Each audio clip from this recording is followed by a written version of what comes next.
Hello, everyone, and welcome to another round commentary for the US Open and US Open Invitationals. I'm WGM Sabina Foisor. Very excited to be back here and thankful to US Chess for having me once again. I don't know, this has become one of my favorite tournaments of the year to comment on because we get talent all the way from very young to older, and that's basically what I love about chess. It doesn't matter what age you are at, you can play chess, you can create something beautiful for all of us to enjoy. So being a part of this is definitely something I look forward to every single day. Very thankful to Precision Tune Auto Care, who's celebrating over 45 years in business. They are sponsoring the stream for the entire tournament. Thank you to them. And without further ado, let's get into the action. When I finished off earlier today in round two, I took off a bit earlier than usually. I did not do my typical recap, which I normally like to do. I gotta say, I felt a bit tired for the first time, which usually I don't. I just wanted to make sure I'm still bringing in as much good vibes as possible.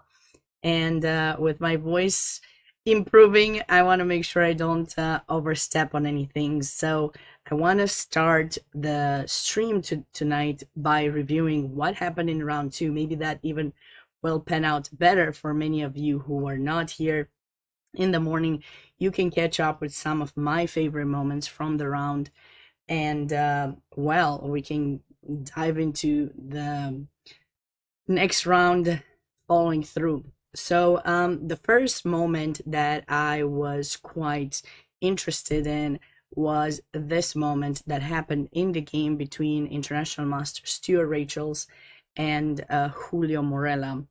So this is quite an interesting end game. And earlier in the game, I tried to set up the position that I wanted, but I guess when I switched back and forth, the computer decided to change things around. But the moment that I'm looking for was actually over here. White actually had a really nice position, and I would say was pressing a bit. Then as pieces got traded off, the players got into this end game, and I think around here it was White's moment to save the game. So basically, it's a knight endgame with a pawn down, but White's active knight should make the difference to try to hold. And of course, White's king is a bit closer to the center than Black's king, which means if we are being careful, we should have the ability to hold. So after king d6, which was played in the game, White played the correct move, king f2. Had he played king d2, he would have fallen for this move d4 that totally restricts White's king from advancing. Then Black's king would come to d5, and Black would simply be winning. So instead of that, White played the correct king f2. Black responded with d4, and now king f3 attacking the knight, d3, trying to keep still. White's king kind of restricted now. We're threatening d2, and you can't stop the pawn. So king e3 is the only move, but of course, White now is stuck with the king, cannot actually grab the pawn. So what to do? King c6, and it is in this position that White ended up making a big mistake, which cost him the game. He played the move knight to f3. Going back with the knight actually allowed Black to take the pawn, and then White doesn't have time to capture in d3 due to this move. Eventually that pawn will be lost too. It's not going to be super easy. Black still has to be careful with the technique not to allow White's knight to capture both pawns, but it shouldn't be very difficult to do so. Instead of the move knight to f3 in this position, the correct move would have been h4. The idea is we're escaping with a pawn from the attack, and we're waiting just one more move. The problem is for Black, they want to go king d5 and grab the pawn, but guess what? This actually loses because of a small tactical idea, which I hope all of you can take a moment and try to figure out. It's king takes f4, and after d2, knight e4 attacking the pawn. And of course, if you promote to a queen, you're going to all for this idea. If you choose to promote to another piece, say a knight, for example, still knight of 6 check, chasing the king away from the attack of the pawn, and then white's plan is relatively easy to go king g5, grab the pawn, and push the h-pawn. So, and I think after this, maybe we can go potentially knight g4 first, again, protecting the pawn. We don't want to give black any kind of counterplay. With that pawn protected, this knight totally far away from protecting g6, white can actually win. That's why h4 is quite powerful, and black cannot afford to go for that. If black goes for the natural knight g2 check, of course we capture, capture, capture, and then all white has to do is give up the knight for the pawn, getting the draw. So I found this quite instructive. This was board 1 in the Irwin. Definitely a moment that many of us want to be mindful about, especially getting into an endgame. At the end, we don't have much time. We need to be mindful about specific situations. Grandmaster Alexander Fishbein had relatively beautifully played game, outplaying his opponent step by step. This is, however, one of those other moments that I wanted to point out from board 3 in the Irwin section. So in this position, International Master Alexander Matros made the kind of mistake that I was surprised to see. Black is certainly putting a bit of pressure and trying to find a way to break through the position on the queen side. Being the higher rated player, of course, he wants to try to improve. But in this position, he rushed to play the move c4. Now, this is unfortunately a big blunder because it weakens the knight in d4 and it allows white to capture in d5 after bishop takes bishop takes d4, and now white is simply up a pawn without any compensation, to my knowledge. Luckily for him, his opponent missed that opportunity, played the move knight b4, which allowed the beautiful a5, and now black's pawns just start marching.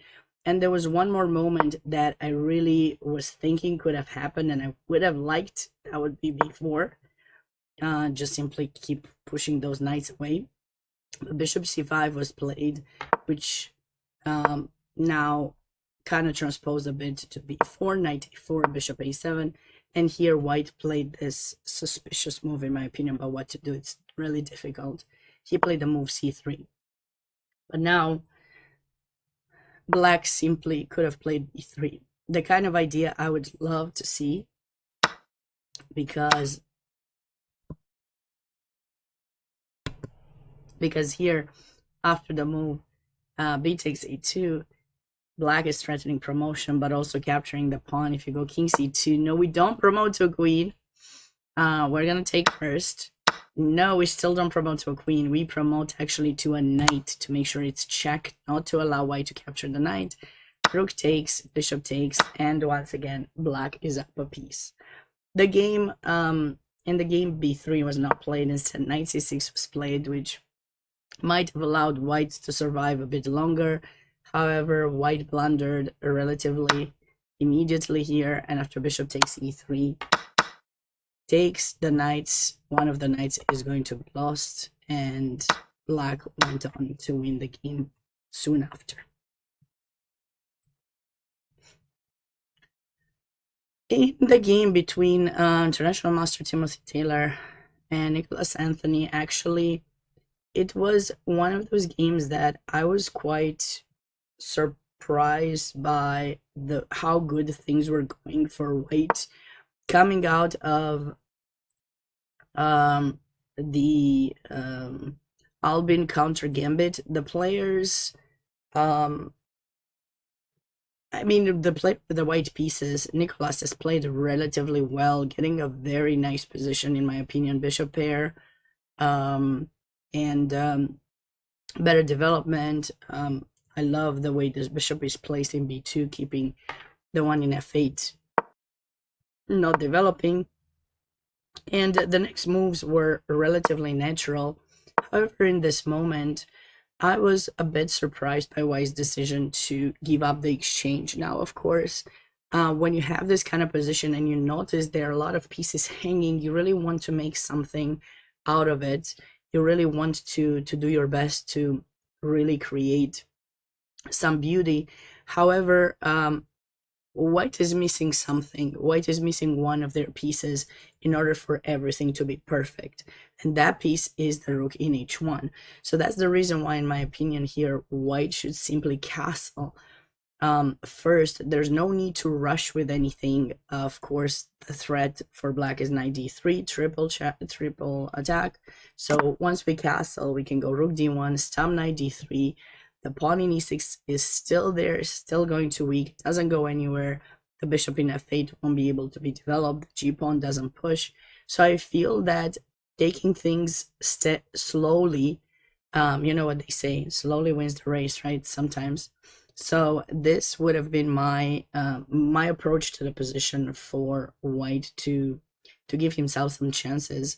Unfortunately for him, Nichols decided to go for rook takes e5, which now gives black some chances, and it's not easy. I mean, yes, we try to get a pawn for the exchange.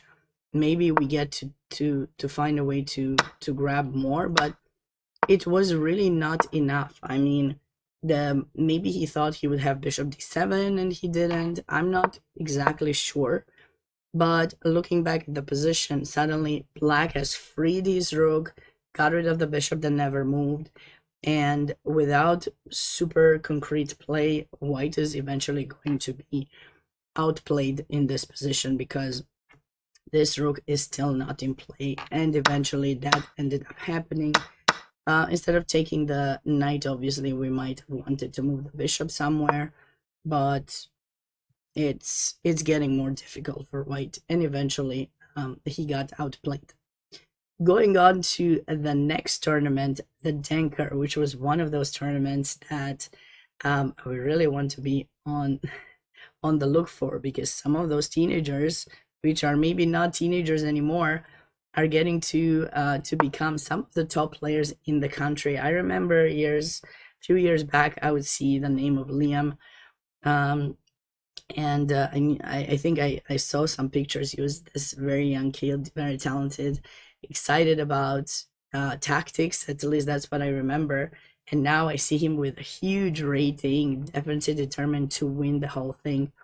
Now, in this game that he played against Advait Vijayakumar, actually, it was a very exciting knight endgame that I definitely wanted to bring your attention to. In this position, actually, after king g2, rook takes h2 was played, transposing to this knight endgame. That was specifically the moment I wanted to stop at. Knight c6, king e4, knight takes a7. And looking at this endgame, it's kind of interesting to see because evaluation wise it's really hard to tell what's going to happen, and with little time on the clock you have to find the best moves. I was particularly impressed a few moves later when white found an only move in order to be able to save the game. So if we're playing through the moves for just a bit, of course f5 to support the push of the majority, creating a pass pawn. White brings the knight very fast to make sure it's able to stop those pawns as soon as possible. King e3, and obviously after knight e2 was played, white has definitely calculated the follow-up, which was sacking the knight in f4. But guess what? You need to actually be super precise here, because if you're not, you will be losing. I remember at first time when I analyzed this, I thought the move would be b4, but guess what? b4 is actually losing for white. You want to create your counter chances, you want to push that pawn forward, but you really need to make sure you're considering your opponent's ideas. And b4 is losing, and let's see why. If you go b4 right now, black's gonna play this beautiful king g4. And you may say, well, no big deal, I'm just pushing the pawn. Yeah, a huge deal. Knight c4 stops your pawn, you go a4, and now this pawn pushes. And the cool thing about this situation is that, you know, those pawns haven't advanced enough, and suddenly black is simply going to advance this one. It doesn't matter where you go, king g1, king h1, because eventually you'll get stuck there. This knight is coming right back to f2 to mate you, and there's nothing you can do about it. b6 we probably have to take first, and then we need to find our fastest route to mate. And I'm just gonna choose that one because that was the first one I saw. Knight to f2, checkmate. So yes, we need to be careful. Going back to that original moment, stopping the opponent's idea is very important. It doesn't matter what kind of game, what kind of position you have, middle game, end game opening, just stop the opponent's idea. King h3, which white has found relatively fast. And now, because black is a bit pushed back, they don't have time to actually checkmate white. They managed to push them back, but by doing so, it allows white to advance those pawns just a bit more than black would have wanted. Knight b5, e6.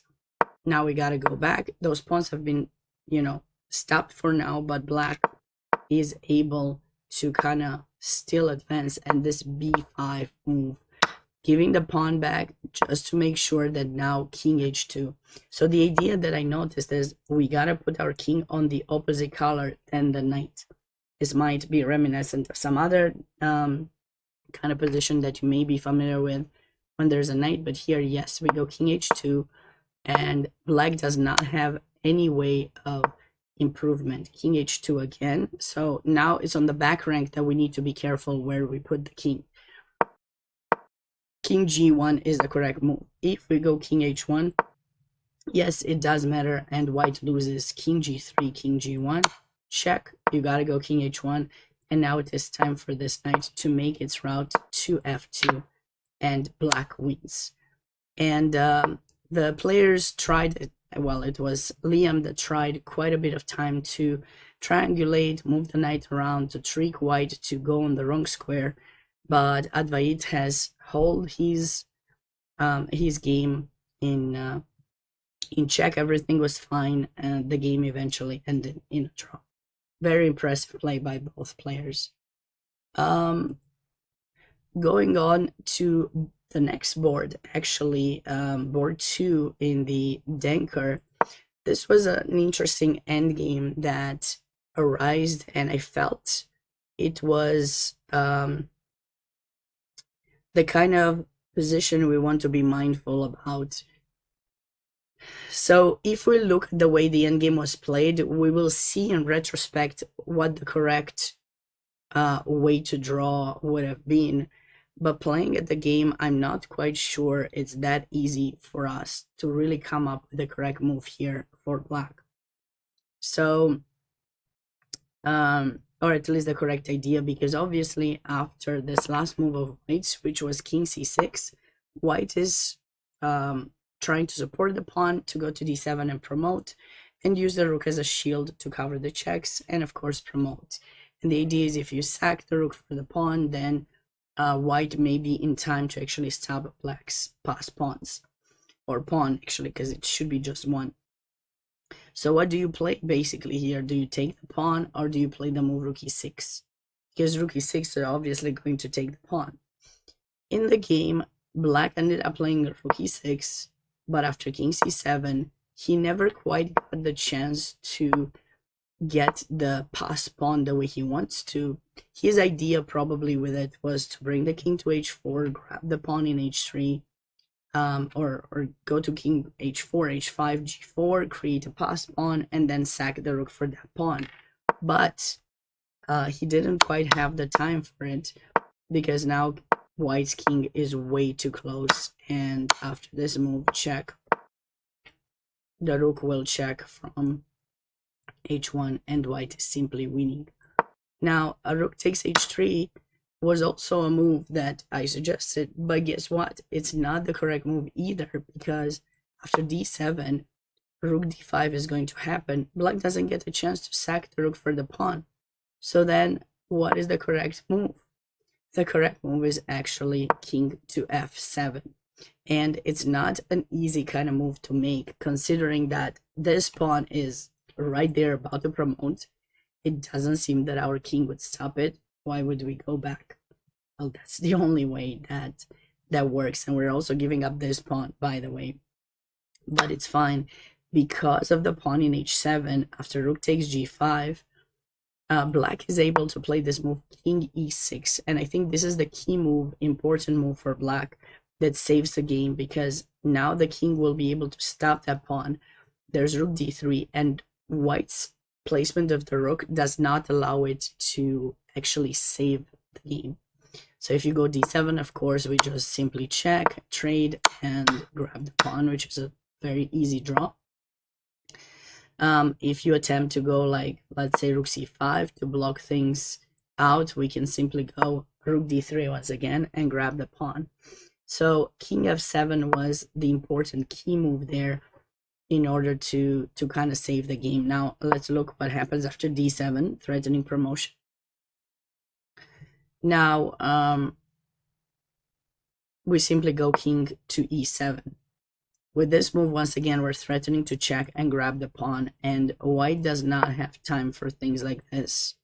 We can simply check, the king would go away somewhere, and then we can block the pawn. Once we have blocked it, we'll grab this one, we'll be back to take this, and the game would be a draw.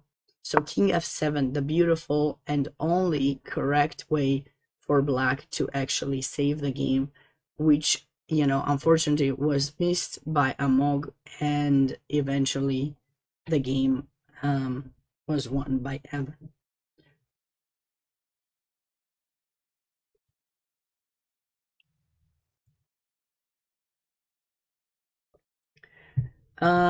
My other kind of critical moment, kind of game, and definitely one that a lot of eyes are on, was the one that was played between Ananya Wadwa against Megan Paragua, and the players played a relatively normal line in the QGT and then kind of transposed into a Catalan. And it is in this position that white had a very nice move that Ananya actually missed. The move was bishop to e3. And I wanted to stop and kind of review this moment because, you know, as we're looking at the position, obviously, black just played queen c7, trying to get the knight away from there and find a way to develop the bishop in c8, since black is behind with development. But the thing is that it's not so easy here to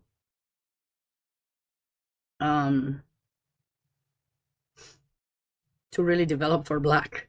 But this move would have made things even harder, because if you grab the knight, we simply play bishop takes e5, and with the bishop pair, black should have a very comfortable position, maybe e5, bishop b6.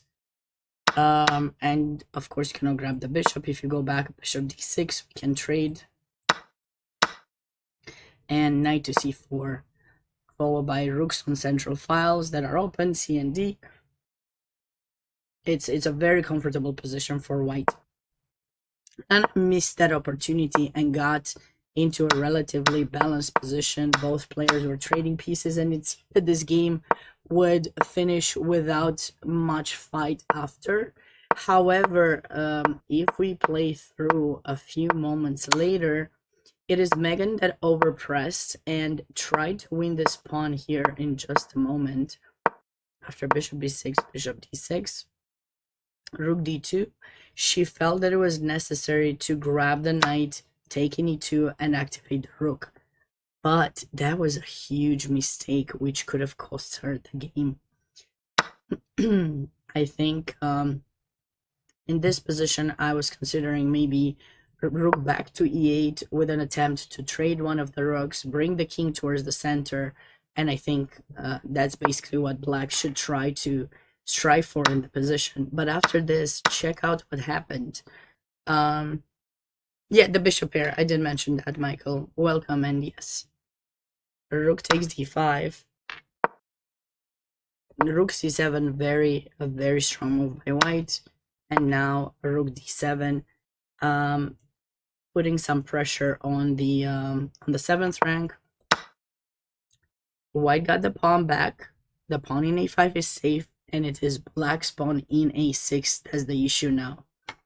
And it's not really easy for black to defend, and just a couple moves later, although, like I said, it's not easy for black. I mean, maybe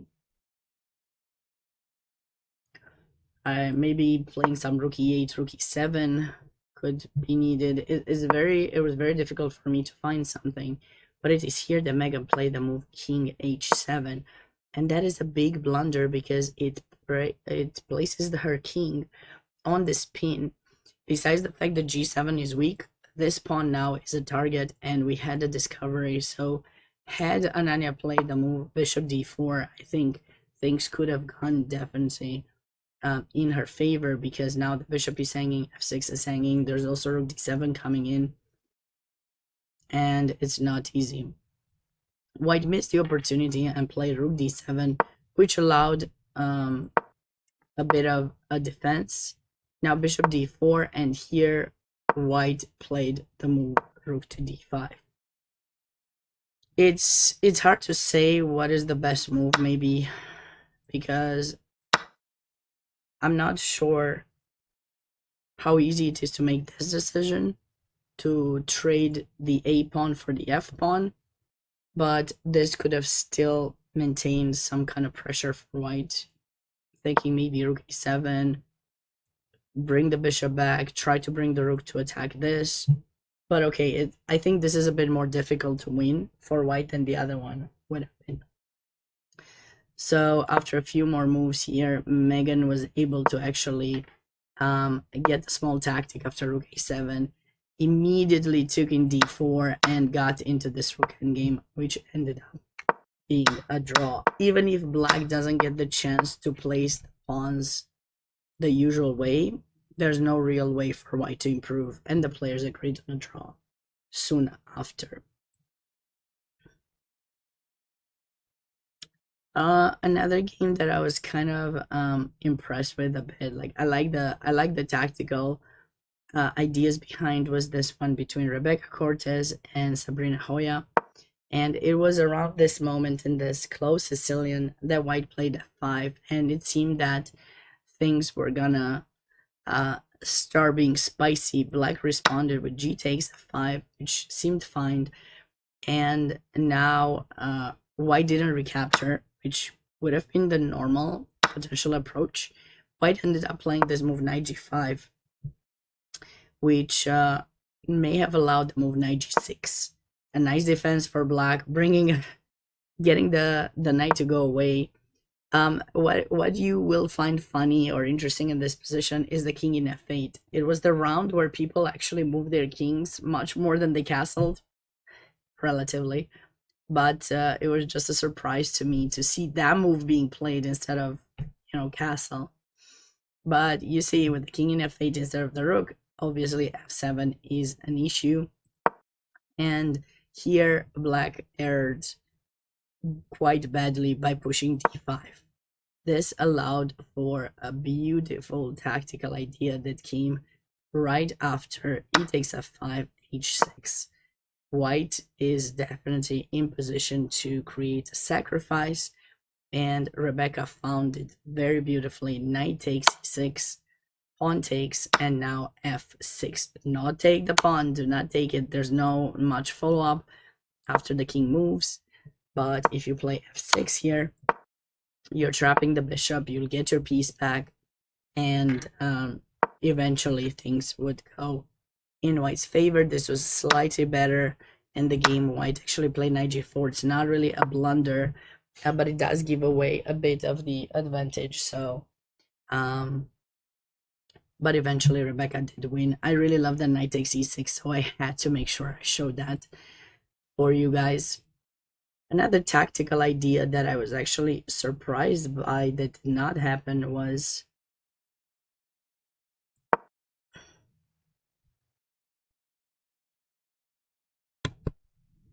in this moment. So here, after bishop c3, this is a relatively balanced position coming out of a semi-Slav. Here, black made the big mistake of moving the knight away from d5. That is a knight you don't want to touch. It blocks knight qp, and it keeps the bishop restricted. So knight b4 was played, and white missed a relatively easy move here. Can you guys find it? The correct move was queen to f5. With this move, white escapes with the queen from the attack, attacks the bishop in h5 and f7, and black does not quite have the time to defend anything.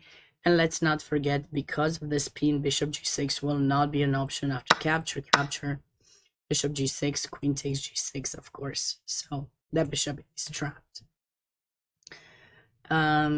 Small tactic there, but eventually, even if the queen b3, Tanya has kept her calm, and eventually her opponent made another mistake, which was c5, allowing her to bring the final piece into the game, put pressure, and eventually win.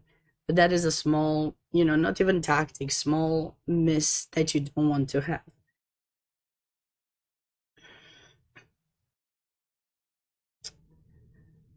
Lastly, there was one final moment that I wanted to show from this round, and this happened in the game between Lingxi Zhu and Jacob Wang in the Rockefeller tournament. So basically, like, this position should be definitely much better for white. They have more space, pressure on g7, I would say better placed pieces, but there's no opening, there's no file, there's no entrance, there's no way to improve. So obviously, in order to try to outplay your opponent in such positions, you need to find your optimal setup. You need to find the way to set up your pieces the best way possible, so that you really, when you make a sacrifice to break through, your pieces are really on their best possible squares, so that nothing happens, and then you are able to slowly improve from there. White rushed in this position with rook takes g7, because there is a potential threat here because of that pin. Bishop takes f5, which gives black still the ability to take there and grab the one more pawn, which white doesn't want to give. So before doing anything with rook takes g7, I believe a move like bishop d2 was recommended. Not the ideal kind, not the active kind you're thinking, but simply escape with the bishop from the attack, and then the sacrifice could happen next. In the game, white went for rook takes g7, which allowed black to recapture, and now have this extra move, bishop takes f5.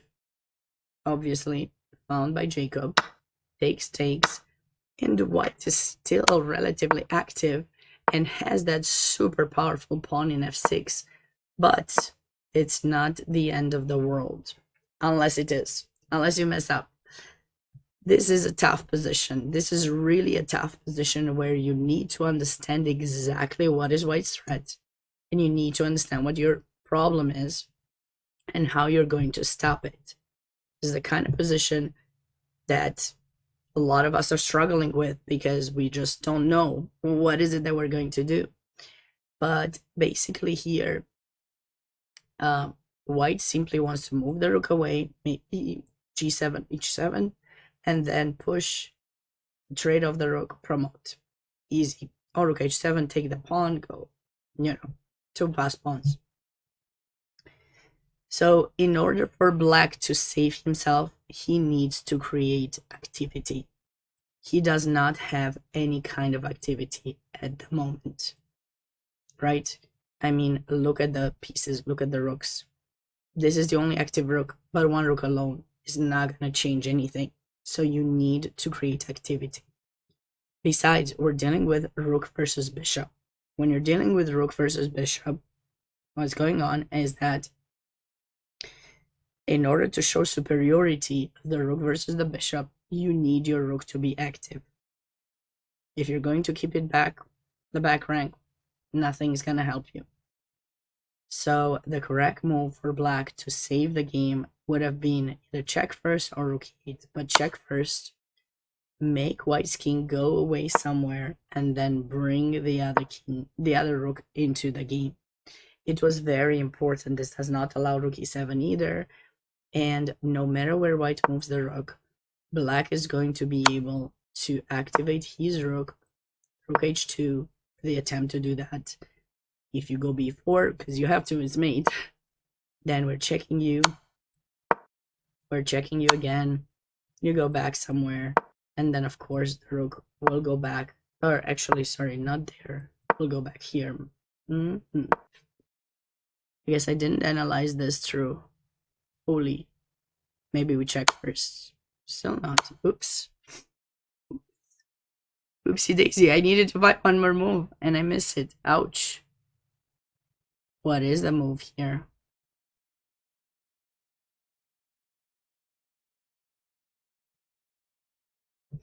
Activity, but show us the draw, Sabina. Do we have time for this? No. Should I rook f4? f7?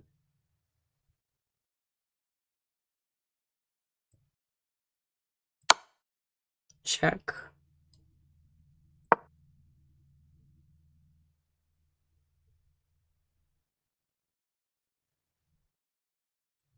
Maybe just this. Stop the pawn. No promotion for now. And I guess after rook h6, maybe black can consider taking. Or maybe this first.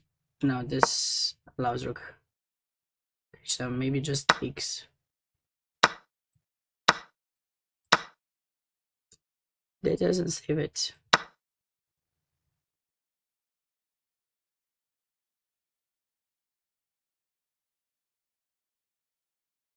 We need to find the draw.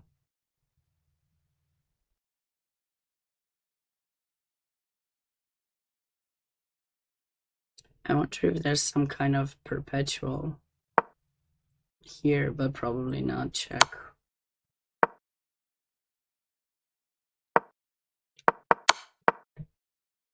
Well, let's find it together, guys, because my analysis finished a bit too soon. See, that's the issue sometimes. You gotta keep going till the end. But this is definitely like the only way for black. After the game, you know, staying with the rook passive just simply allowed white to outplay his opponent. So that was a big issue.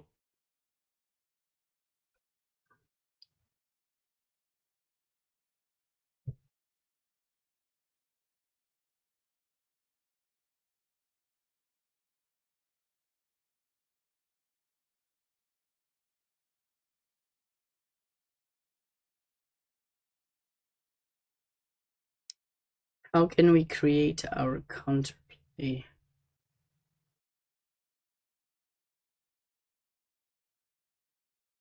Something like this? No.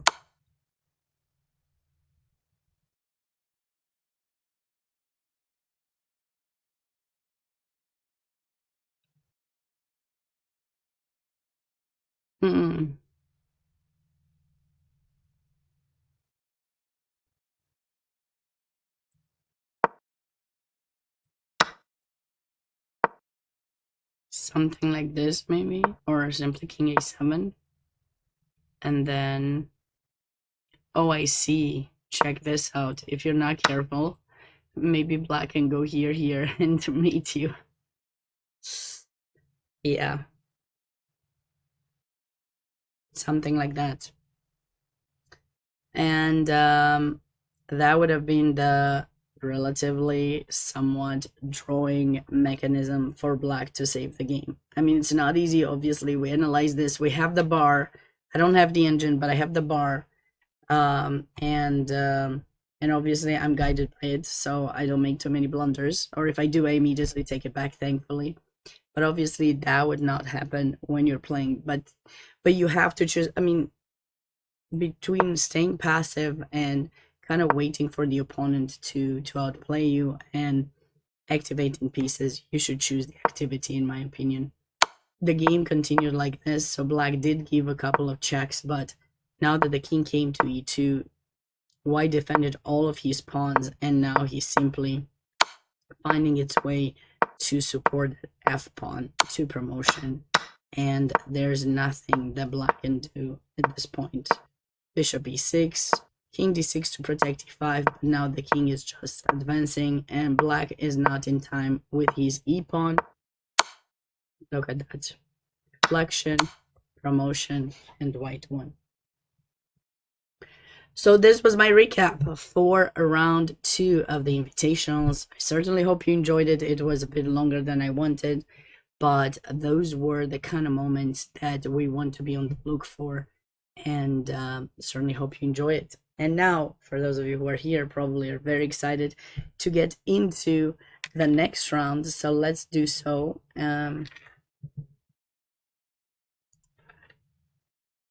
So I'm pinning the link to the games, so everyone who's joining has the ability to check them out there. If there's a particular game that you like, a particular game you want me to go over, do not hesitate to let me know.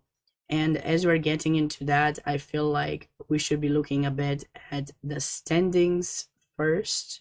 So let's take a look at the standings for just a moment.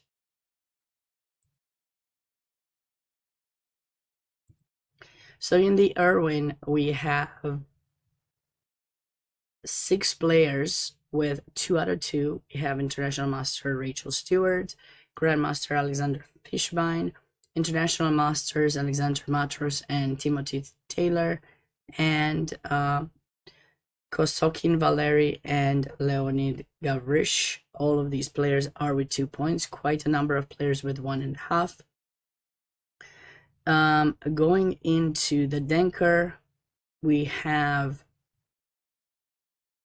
8 players with 2 points at the moment. Those are International Master Ingo Bach, Vishnu Vanapalli, Avi Kaplan, James Nguyen, Evan Park, Isaac Wang, Eric Lee, and Levon He.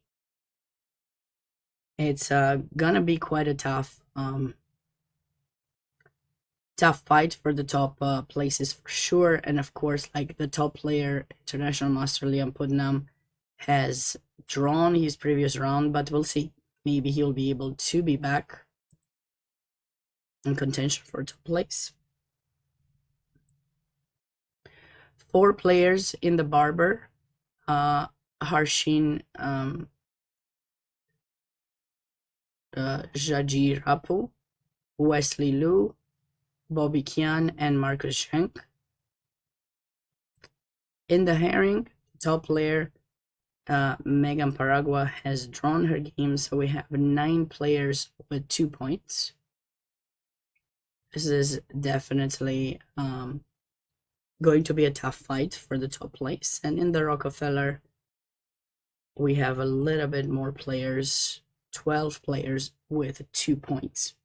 Just to kind of give you an idea. For those of you who are interested in the traditional section of the US Open, let's see if this looks good, because you guys cannot see it. It's looking a bit differently here, but we have 5 grandmasters with 2 out of 2 and quite a bit of other players. Just to kind of give you an idea, the 5-day schedule has not started just yet. And then there's the 4-day schedule. It's going to be interesting to see all of those top players, how they do, who's going to qualify for highly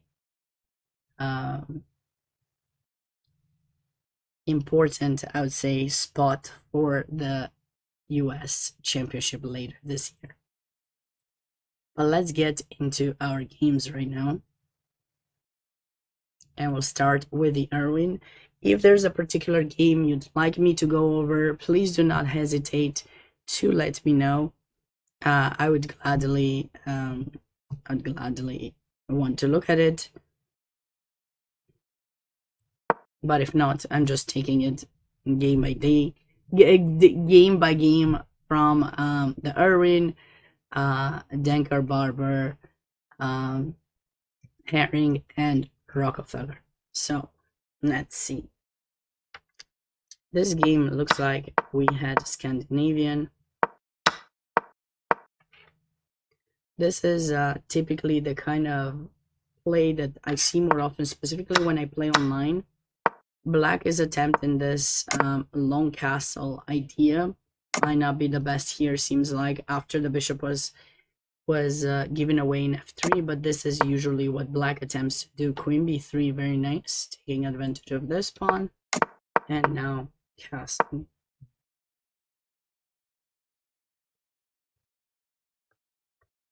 By the way, whenever you're watching a game live, whether it's on chess.com or other websites, just remember that even if you see a question mark immediately, you might want to give it time. You might want to try to understand. Sometimes it's just an inaccurate move in the opening that the players made, and it may seem like, you know, nothing. It may seem like it's big, but it might just be nothing. It might just be the computer acting out a bit because it doesn't follow the main line that it's expected to.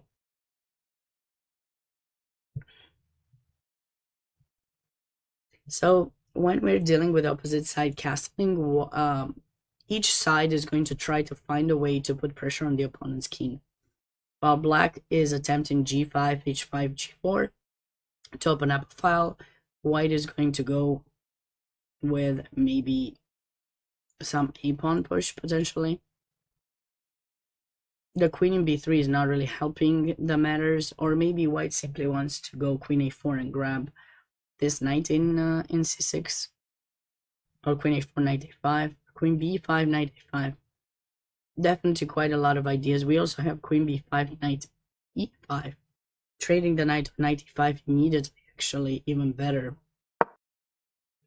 Look at this. This would be kind of gorgeous. Don't you dare take. This would be the fastest game in the history of it. No, I'm kidding. But this is definitely what white wants to do here.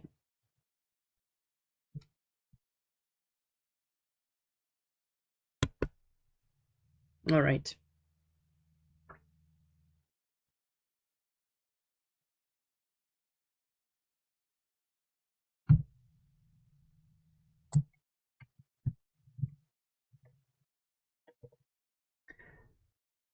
So we had a King's Indian in Grandmaster Fishwine's game.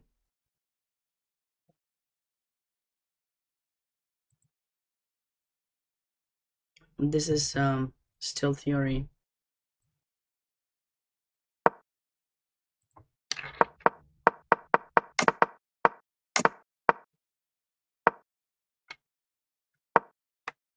d5 is another popular move for white, and then white can attempt the bayonet attack with b4, which used to be quite popular maybe like 10 years ago, might still be.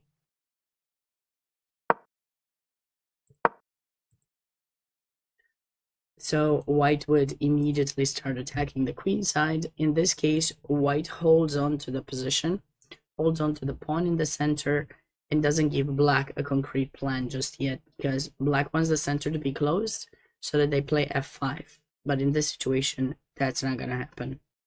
So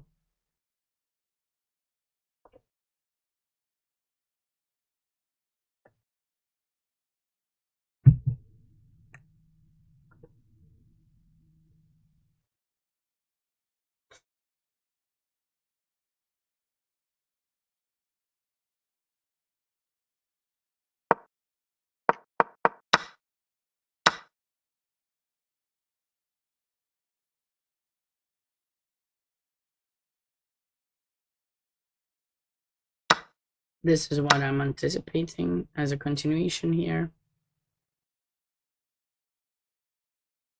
Maybe f5.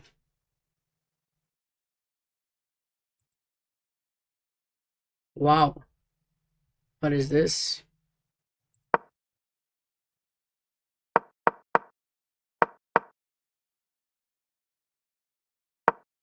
Benko, very interesting line. I don't think I've seen this line before.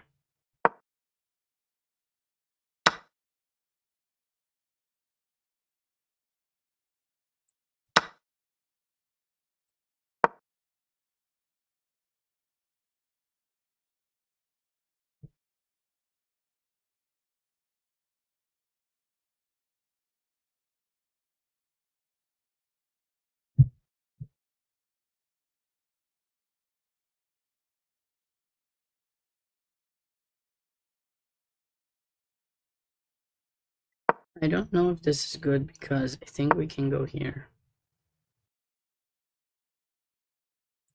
So in this position after knight c3, black might need to let that pawn go.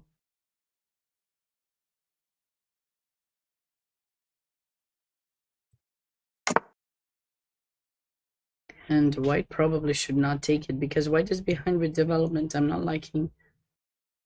This is sharp. I'm curious to see which one of the players has more analysis in that position.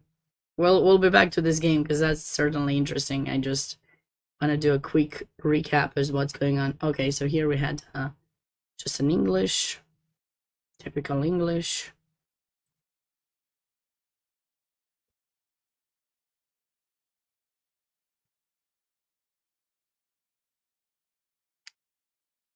So this is this Caro-Kann variation that allows black to kind of transpose into some kind of e4, e5 with reverse colors, kind of like a Philidor.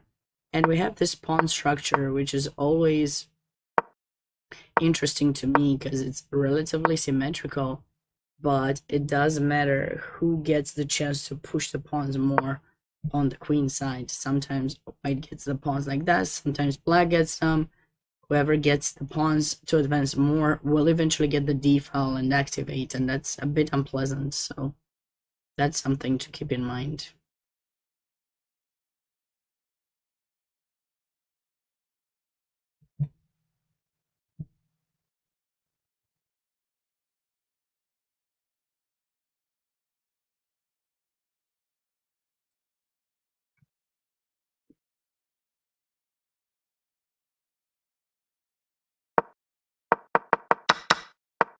Four knights.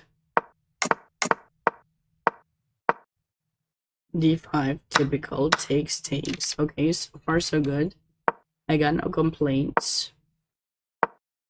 But the final position we saw, uh-oh.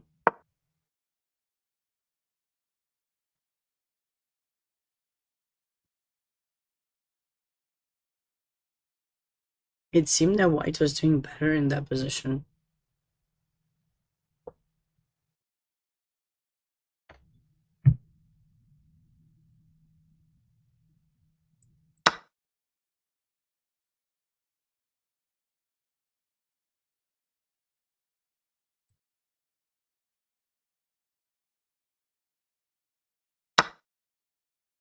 This looks messy.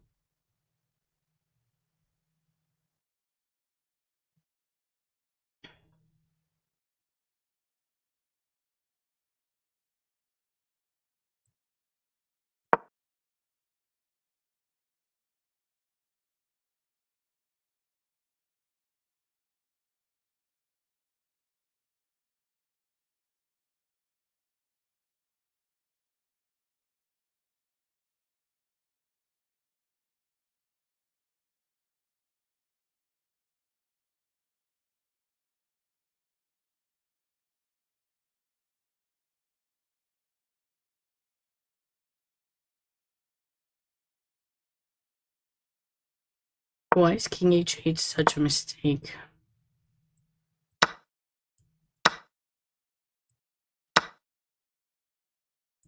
Now if you take, you're gonna lose a lot of material, so you can't do that.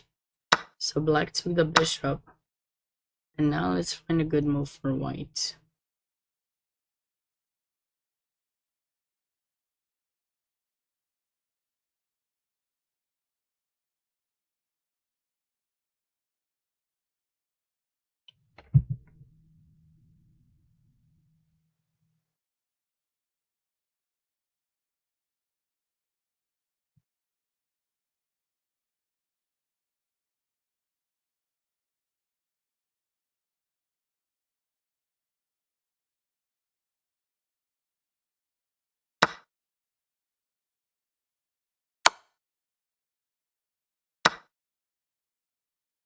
And regardless of how black takes, I think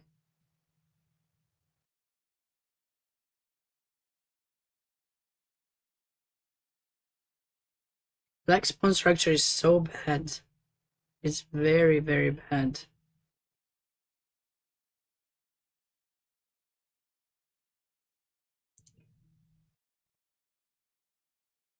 But okay, how do we actually... I just feel that bishop will never be able to be developed because of rook d7.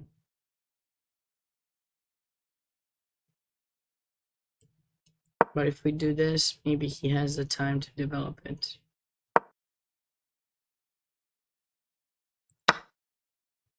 But g4, I don't like it. We're weakening the position.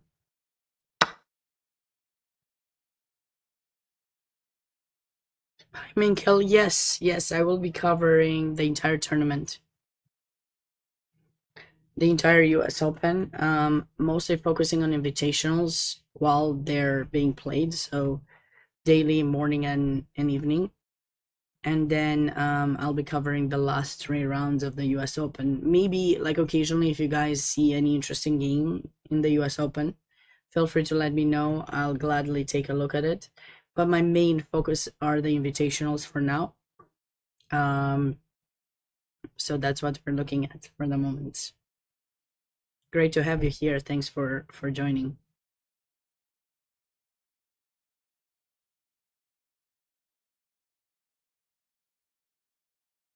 Who will be playing? I'm sure you're not that bad. I'm sure it's not that bad. Don't be tough on yourself. Don't be too tough on yourself.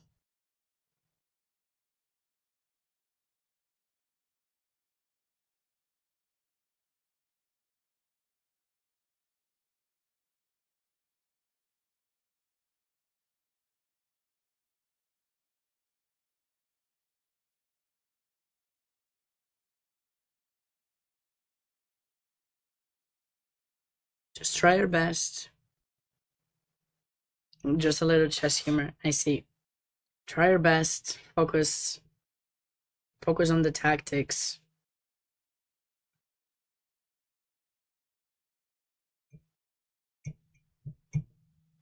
I really wanted to play this, but I don't know. This doesn't lead to anything.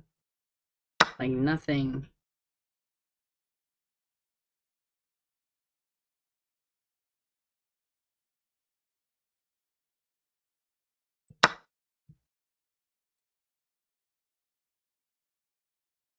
This is the current position, but I mean, I think we should take the knight.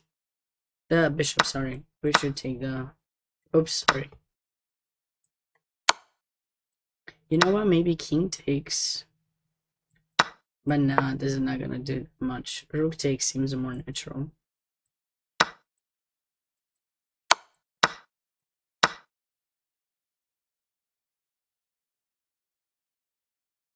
Add 100 elo. I like that. I like that. Normal at super.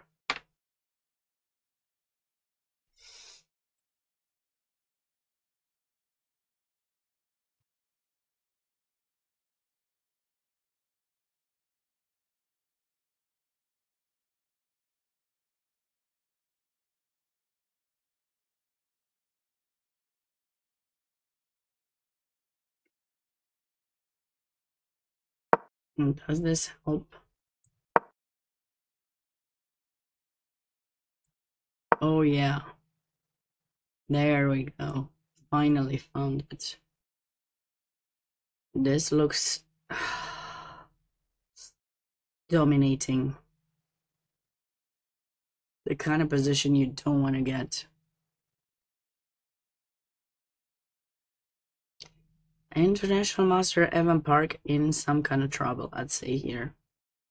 If Visional finds the move, knight takes b6, followed by bishop f7 and rook e1, I think it's gonna be a tough situation. Could see a pretty big upset if that were to happen. What did we have here? Ooh, we have 2 very top players in the country, Isaac Wang and Avi Kaplan. We had a modern Benoni.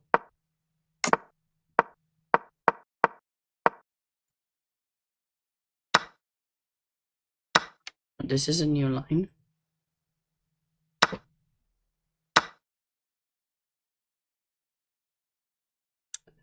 Oh, this is fancy. F5, and when you move the knight, F4. So you have to figure out where to move the knight or not move it. I guess you could go bishop e2 or something. Just let them take it, and then like knight c4 and castle. But I guess white decided to take. Interesting. Oh, this is a new line I haven't seen before. I always love learning new things from some of the youngsters today. I'm sure there's a chessable course covering this.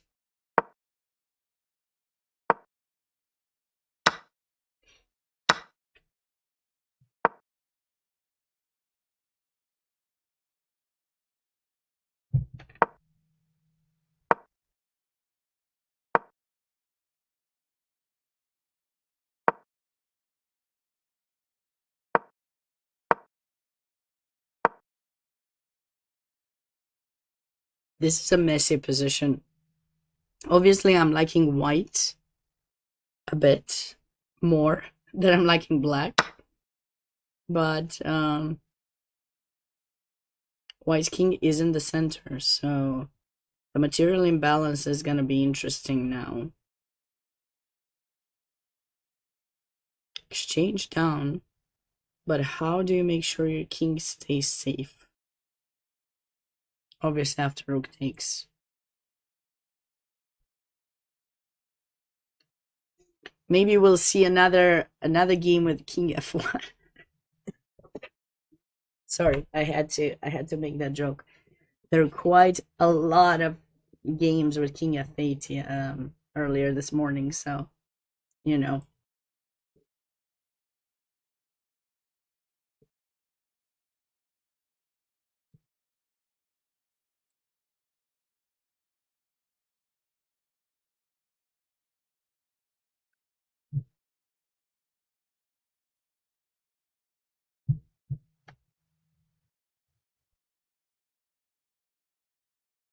I mean, rook takes is gonna happen for sure. And now do we save that pawn? Probably. I mean, why not? Or maybe not.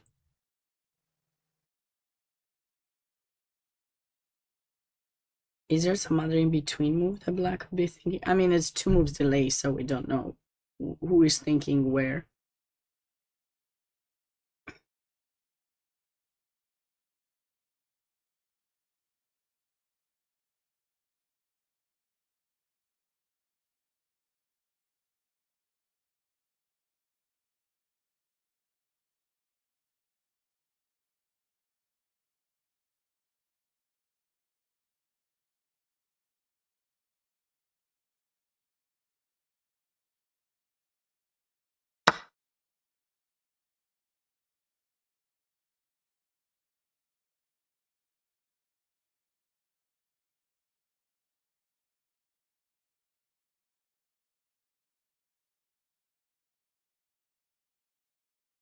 You know what?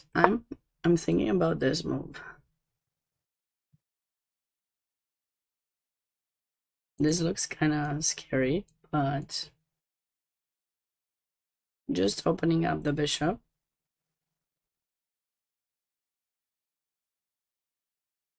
Kind of like that.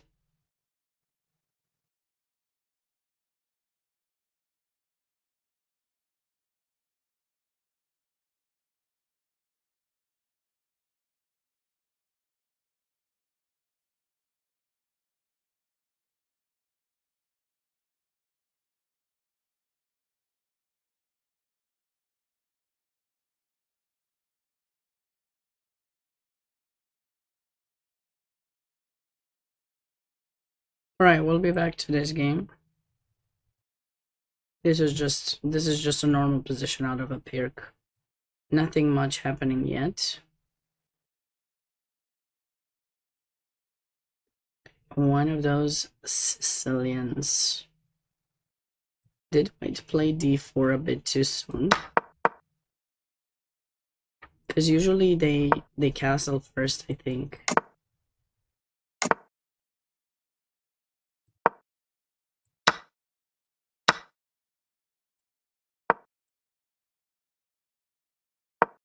Or actually, wait a second, can't I just take immediately? I'm a bit confused. You have to take with the knight. But then what's the point to play the Alapin if you're gonna take with the knight? Well, it was an Alapin, but I mean, what was this canal attack? Like, what's the point to play c3 to go d4 if you're gonna have to take with the knight? No.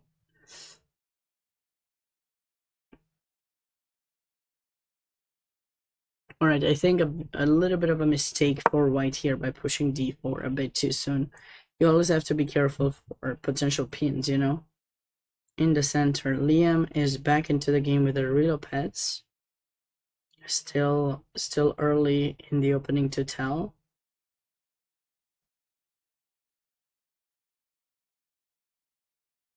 Relatively decent position out of the... So what was this? London?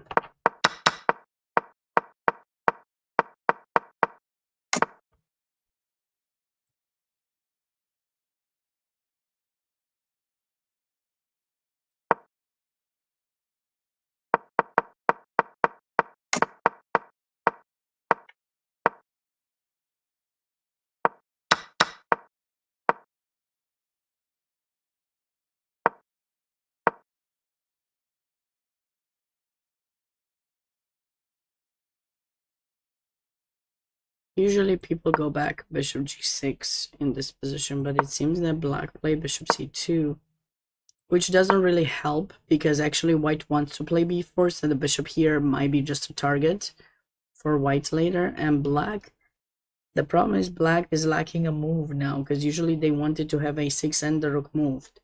This way they cannot stop b5, which is gonna happen.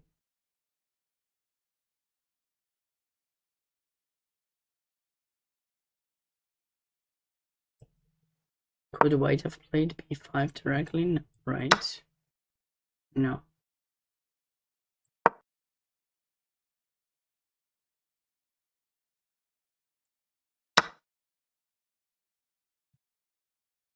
I mean, this position is okay. e3 is fine. I don't know why the engine marks it as a mistake. Oh no, no, no, no, no, no, no, no. You cannot allow the knight to go to f5. That was definitely a big mistake by black here. The knight is very powerful. You can't chase it away. b5 is coming in. No, no, no, no. This looks like a really great position for white now.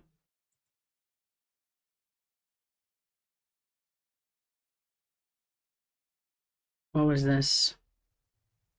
Some kind of scotch, I think. Yeah. Typical, standard, everything theory so far.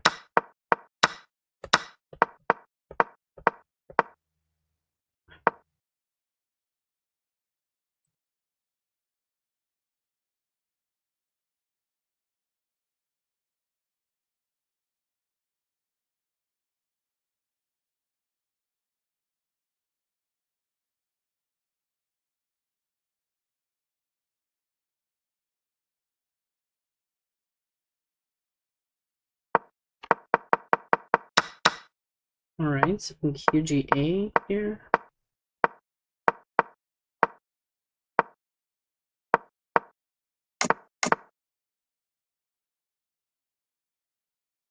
Still early to tell in this game. I mean, usually white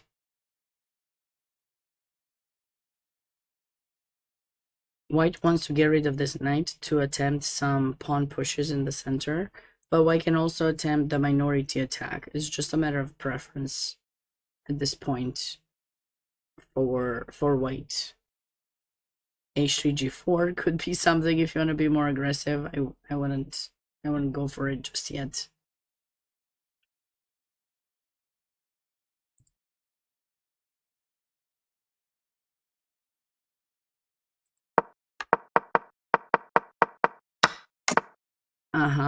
Megan is going for aggressive line against Well,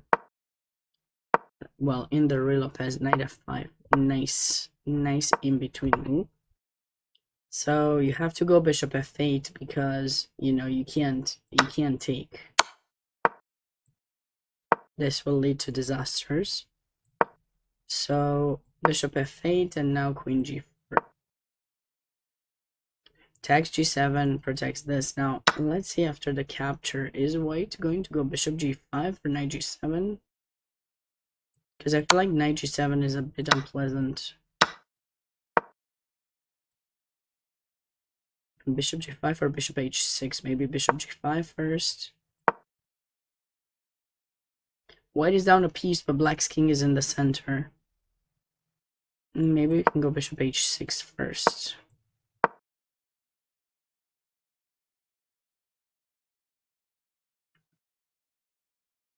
And I would try to find a way to bring the knight, maybe b3, knight c3, knight...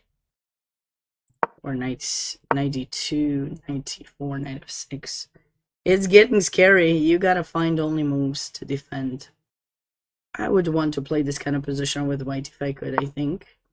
g6 makes more sense. Don't fall for scary situations. And now bishop g4, bishop g5 doesn't work, I think, because it takes. So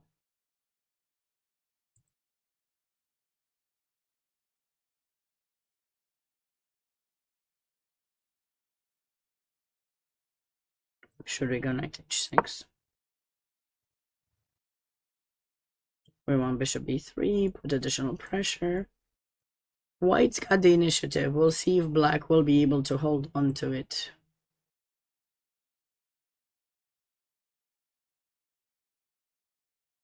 This looks like a Sicilian. Yeah. Najdorf.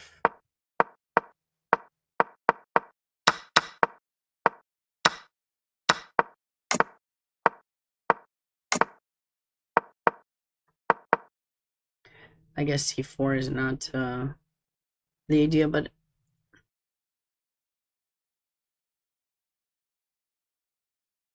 I'm thinking f4 would make more sense for white. Or maybe g4.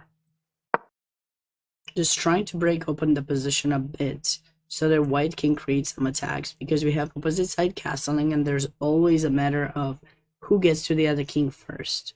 And I think this is basically what white's gonna get there.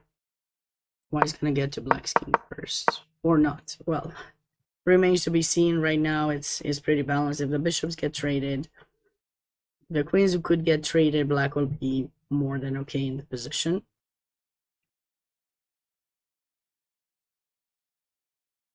This game already finished in a draw.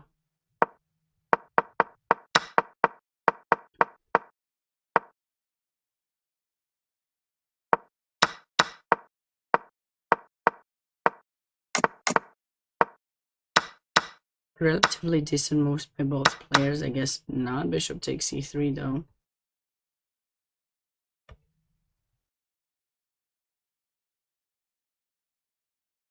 I'm surprised black didn't take.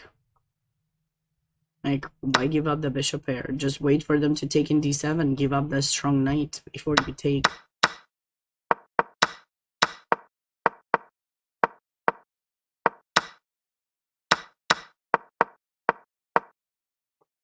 Okay. This is a very natural result. Now here, we're gonna build up some attacks somehow. But how? First we gotta deal with this, then we gotta deal with this. I'm not sure. I'm not sure white can build up any kind of attack. Are we ready for f4? The attack can happen if the opponent gives us a little bit of a help there. But obviously we want something like this, or we want f5. What? White went back queen d2? No, you're disappointing me. Why? I wanted to see f4.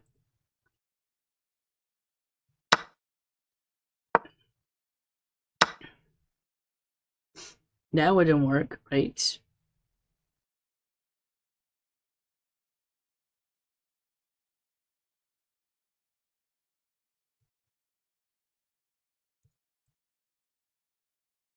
f5 or f takes e5.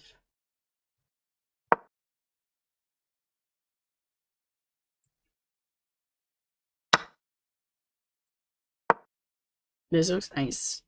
If only the opponent was so kind to help us out. No,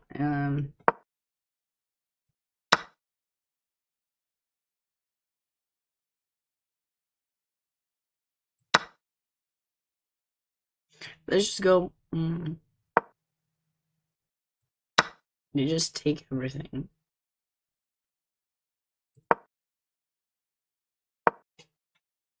We need a good move for white in this position. How should white continue the attack?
I'm not seeing anything.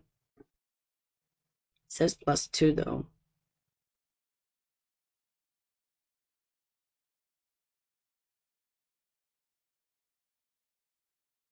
And this cannot be, I mean, it's too slow.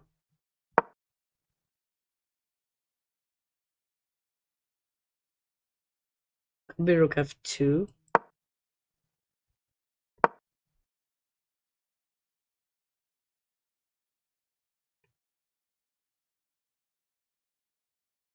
What is the move that I'm missing here that's obvious to the attack?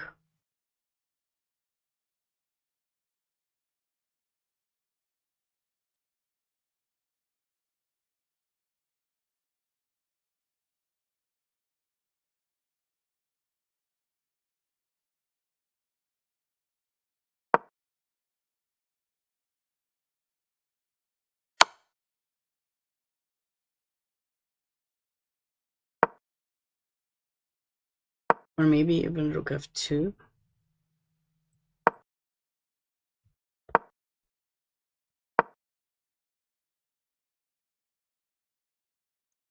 I think black's queen will be trapped. Alright, so just rook d1 with tempo. I wasn't ready to give up that much material, but I guess it's fine. And rook d7, I guess that's it. Okay, if you don't find rook d1, rook d7, which I was struggling to find, then of course you don't want to play f4 because you're thinking the queen takes, then there's check, that's gonna be pinned. It's not so easy. But if you see rook d1, I think this looks nice for white. Just build up. Wait, maybe after takes we can do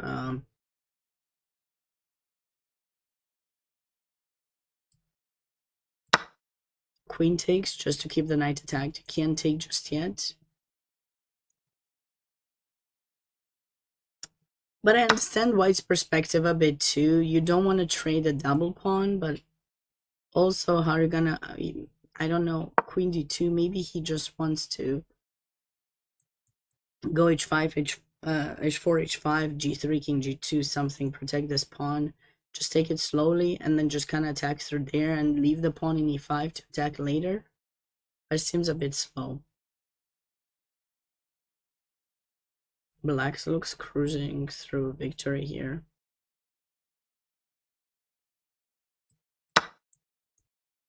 And this does not look very good for Aiden.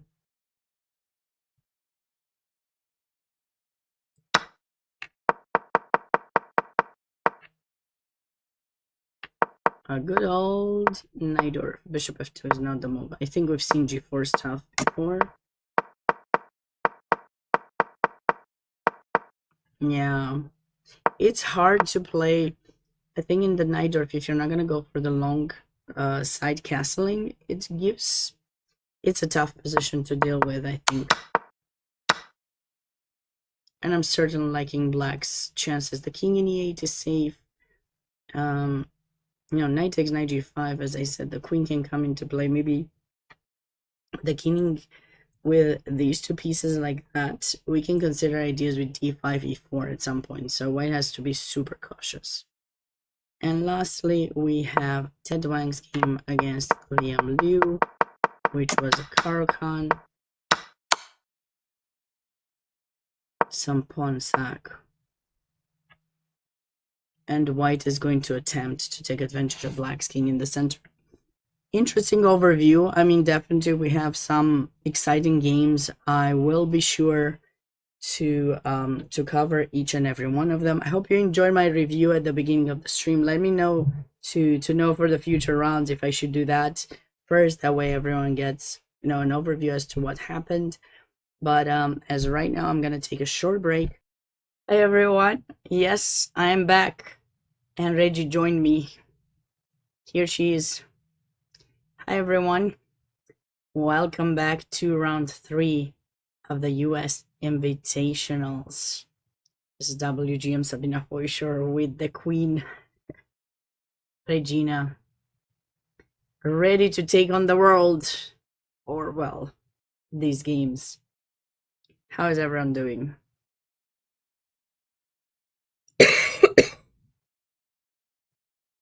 Right. So let's see. Let us see. What have we missed since we left off? We left off around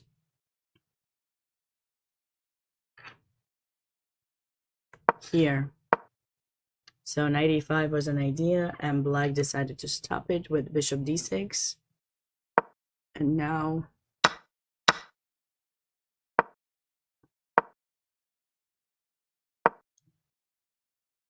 bishop d2.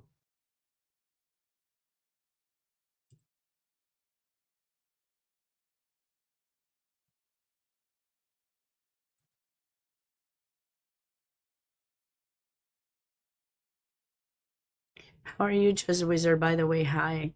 Welcome back. Welcome back. Bishop d2 seems to not have been a good idea for white. Regina agrees. What do you think? a4 maybe. This was my plan all along.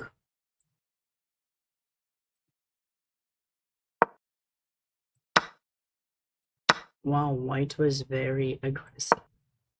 White took the pawn.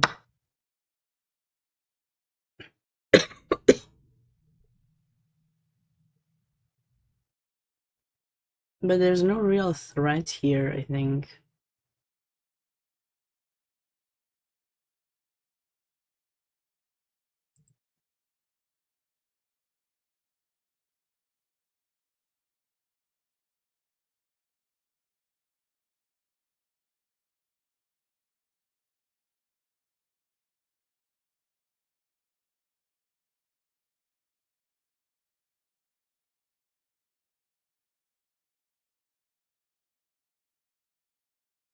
They're Maple. I need to get back to you. Sorry, I try to rest as much as I can in between my commentary. This week will be a bit tough, but I'll get back to you as soon as possible.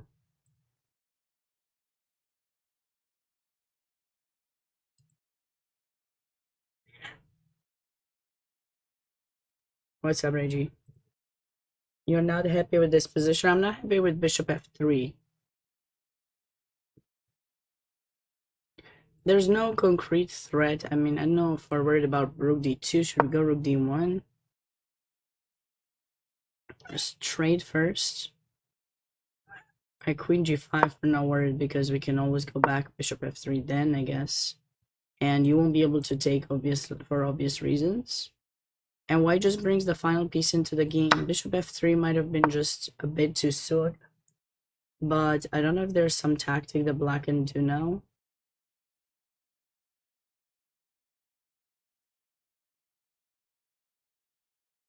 This is on chess.com, and there's a pinned comment where you can catch up with the games on chess.com.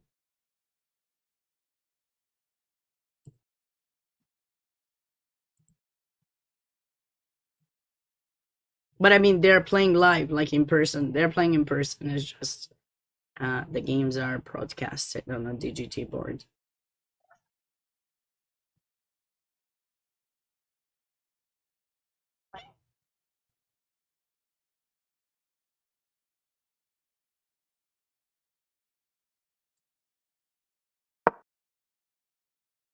No, this allows rook d1. So what is the reason why bishop f3 is so bad?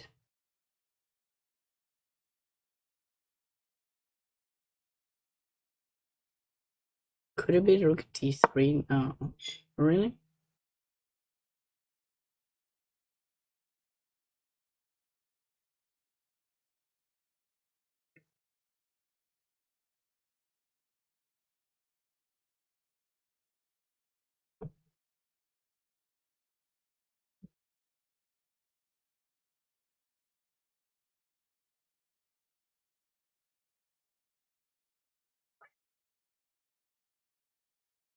But this is it.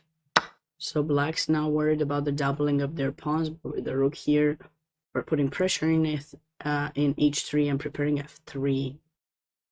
Okay, that would be an unpleasant move to deal with for sure. Alright, be nice. Be nice, you were crying earlier. I brought you here. Be nice, please.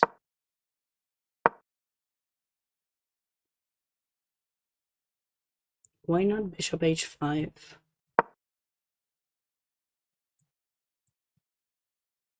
Just a bit confused.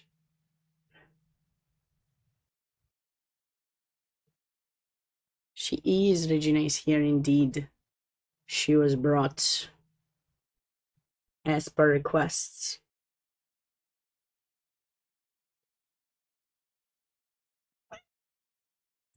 Yeah, bishop d3, I'm not liking it. It just blocks the bishop. There's no easy way to open that bishop up, so it's not quite ideal. But okay, bishop h5. Sorry, bishop h5 had to be played. c5.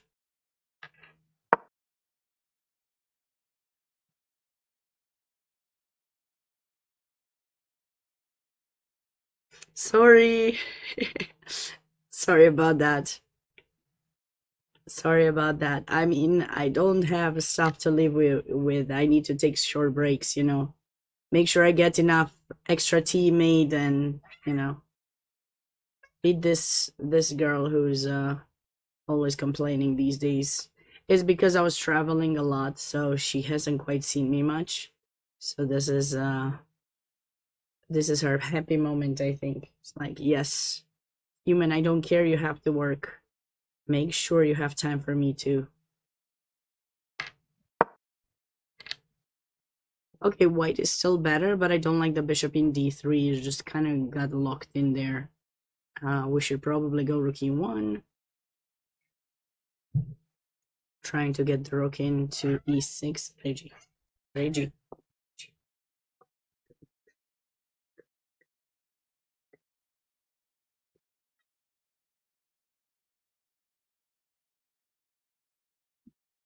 Okay.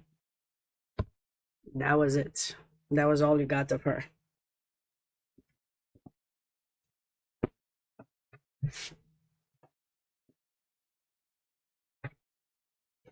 Okay, now we can focus on the chess only. No extra queen to spare, unfortunately. But we'll deal with that. We'll deal with that when we need to.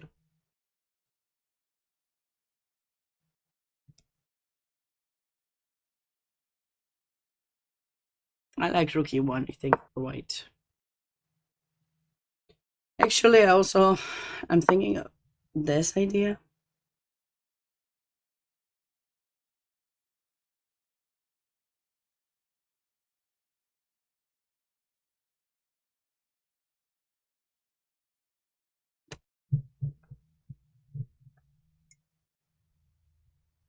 This will be a bit unpleasant, I gotta say. Ooh. International Master Alexander Matros is on his way to win. His opponent blundered somewhere.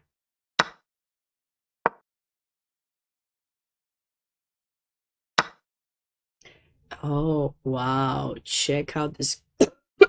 Sorry. Gorgeous move. White to play and win. Can you find it? He is doing amazing. Grandmaster Fishman is doing amazing. But this game is brilliant too. White to move and win. Can you find it? That's the question.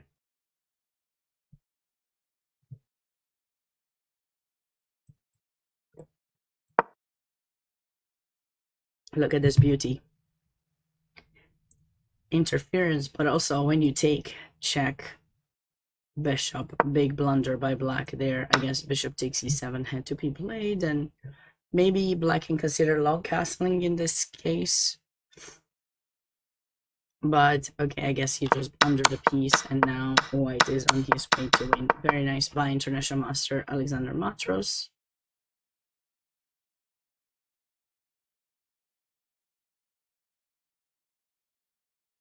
It didn't look brilliant enough. No, it is brilliant.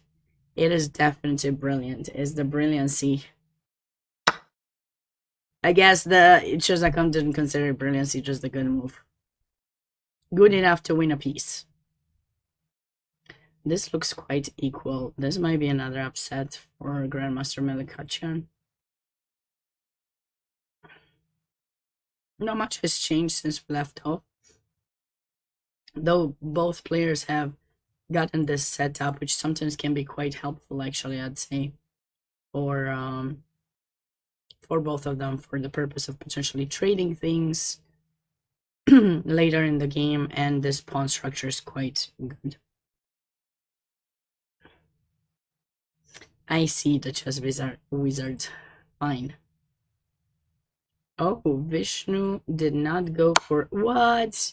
He took with the king. I was quite pleased with what I finally found after lots of trial and errors. This line, I was definitely really pleased with it. Rook e1. Yeah, why not? I don't know. You come here and watch, let people know about it if you're enjoying the stream, despite my a little bit rusty voice. Please send them this way. It's definitely one of the big tournaments of the year that US Chess Federation organizes, and lots are at stake for the US Open, a spot, qualifier spot for the US Championship, while for these invitationals, the players get the chance to win a scholarship for their college of choice. So it's definitely quite impressive, I'd say. And the tournament brings talent from all over the country. There's a player from every single state almost in every competition. So I think it's the one that you want to watch for, root for your representative, state representative, you know. Is it based on USCF rating? The tournament is USCF rated, yes, but it's not based on that. Each state typically has a qualifier, and they send their top players based on the qualifier that they have. Like the person who wins their qualifier, sometimes they just send it based on rating, USCF rating, but other times they usually have like a qualifying tournament to send the strongest, player to the event. So we have the Denker, Barber, Rockefeller, Haring, and Irwin. Right, so Denker is the high school tournament of champions, Barber middle school, Rockefeller elementary school, Haring is the all girls, and Irwin is the senior tournament of champions. Can Hikaru be sent to something like this? I guess so. I don't think he would come, but he certainly could be sent to something like this, indeed. He's not quite, well, what do you mean he's not old enough? He could be playing the US Open. He cannot play the others. He cannot play the Irwin, yes, indeed, but he can play the others. That is, sorry, he, not the others. Oh my god, that was terribly phrased. He could play in the U.S. Open, but he's already qualified for the U.S. Championship, so there's no need for him to compete in the tournament. Usually, top players are already qualified, um, so they usually do not compete in this. You can compete for fun. I mean, if I were qualified, I would consider competing. Abhimanyu is not in this tournament. No, I believe he's already qualified for US Championship, if I'm not mistaken. I'm not sure actually what the list is. I would have to double check it. But I did not see his name on the list.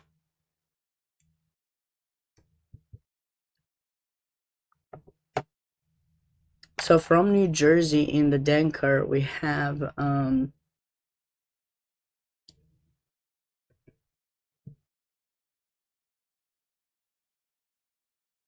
Roger Shank. Usually, a lot of the top players in the country do not play in the invitationals anymore.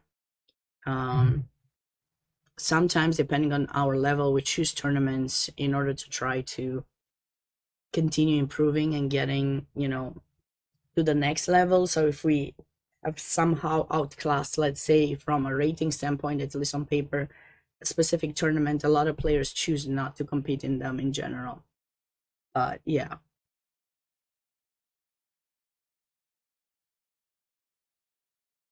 So these are tournaments. So these tournaments, these invitational tournaments, are tournaments that bring in players in each group, right? So as I said, it's an annual event that's held during the U.S. Open, and 50 or 51, like, players, because usually the state that organizes gets an alternate too. So if every single state would send a representative, then we would have 51 players. So players from all the 50 states plus a bonus potential alternate one are sent from each school. So not each school, like high school, middle school, elementary school, and all girls. And then each state also sends their strongest senior player, so over 50, right? And they get to compete against one another for prizes, but also the kids, the ones that are, the kids, not the Irwin one, but the Denker, Barber, Haring, Rockefeller tournaments actually give scholarships to those players because they're at an age where, they get the chance to consider continuing chess or going on to college, right? So this is a great opportunity for them to save some money for college, I would say, and also, of course, compete to represent their state. So in order to qualify for this, like I said, each state does a different thing. It's not the same. Some states don't actually have qualifiers. They send their strongest player in that age category. So their strongest high school player, for example, would be sent, and then others actually have their state championships for high school, right, or middle school or elementary school, and then the winner of that is sent. That's usually how it goes. You can find a lot of information about all of these tournaments over here. I'll send you the link to it. Just a moment.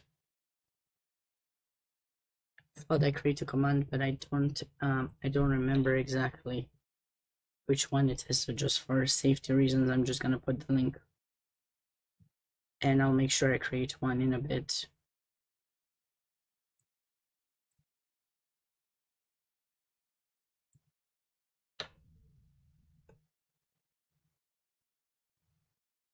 So this is the information about invitationals, and you can see who has won the tournament in the past, who is the tournament named after, how it was founded, and so on. So all the details are on that website, and yeah. Let me know if you have additional questions about the tournament.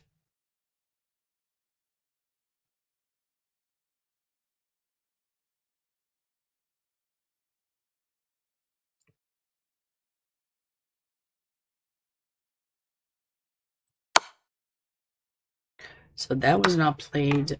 Vishnu decided to take with the king and trade some pieces off.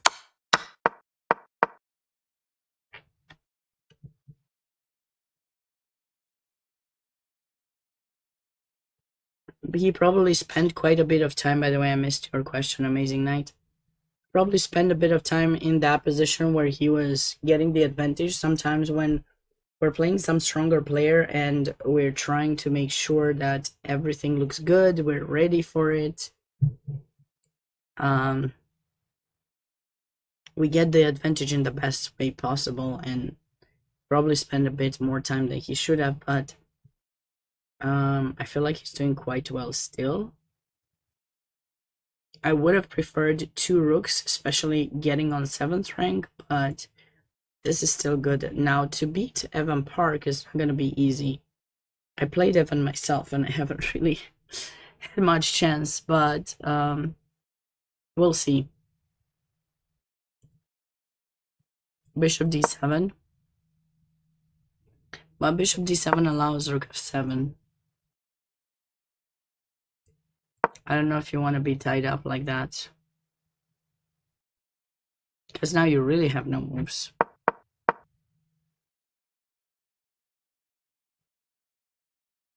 Like g6 is an option. And if you go g4, maybe now we go back somewhere.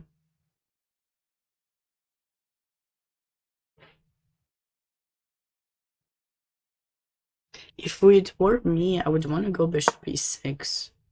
But I don't think it works because maybe...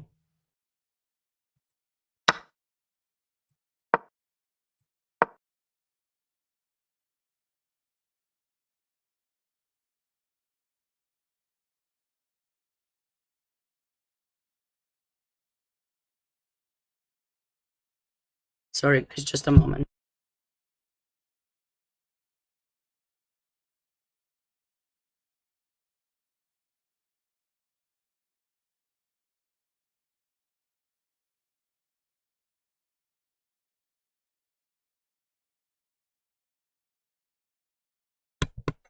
Alright, I'm back.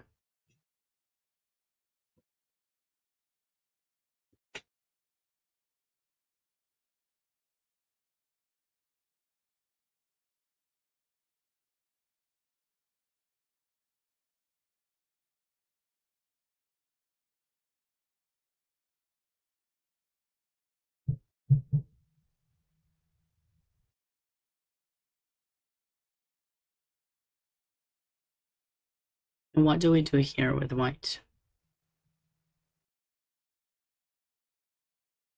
Technically, bishop d7 isn't forced because bishop f7.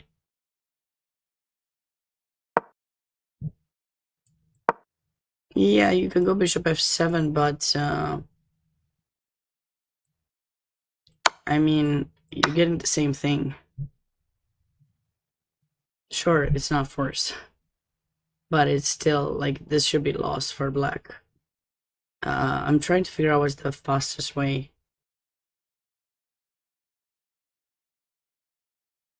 Yeah, sorry.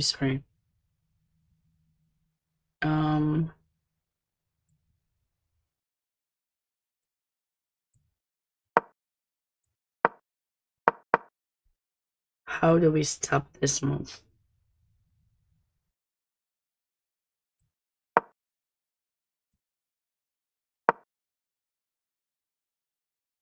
Probably like this.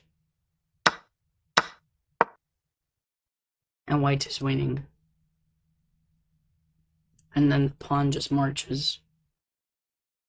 No, this looks bad. So wait a second. So he played bishop g6. Okay, that's probably the best. G6 was too much of a weakness.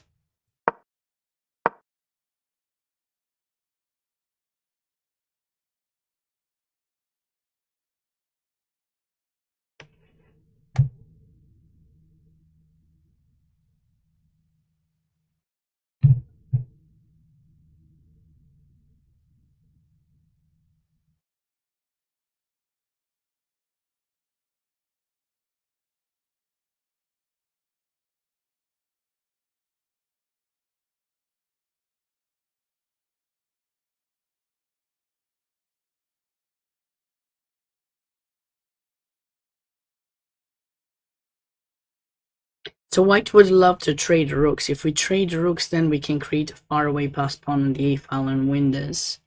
But it's not so easy to find the right way to trade the rook.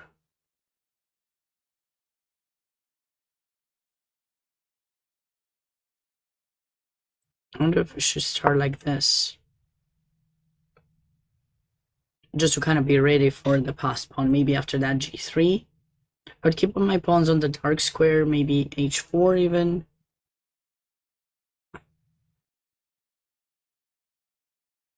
If I go g3, then I have this idea too. I mean, white's pressing. We'll be back to this game and see what's gonna happen, but definitely lots of pressing for white there.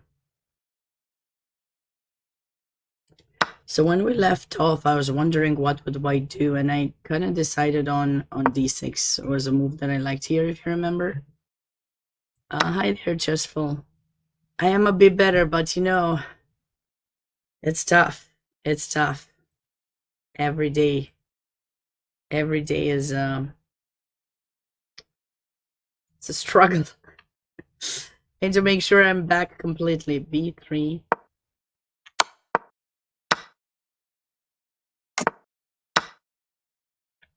I'm glad you think I'm sounding better, though. It would be really funny if at the end of the tournament I'll sound better than at the beginning, because usually it's the other way around. So, you know, I could say that I've done everything backwards and it works better than it was first expected, you know.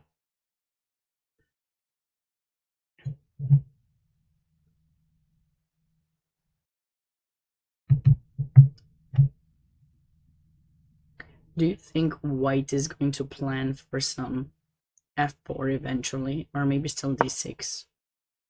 I really like this d6. I can't take my eyes off of it. She's gonna finish strong. Yes, she's gonna finish very strong.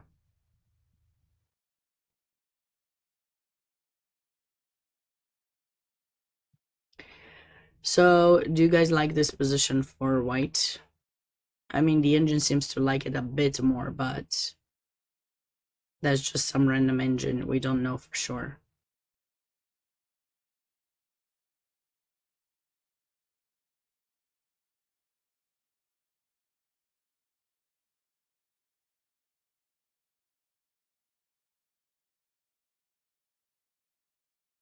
Oh, thanks, Chessful.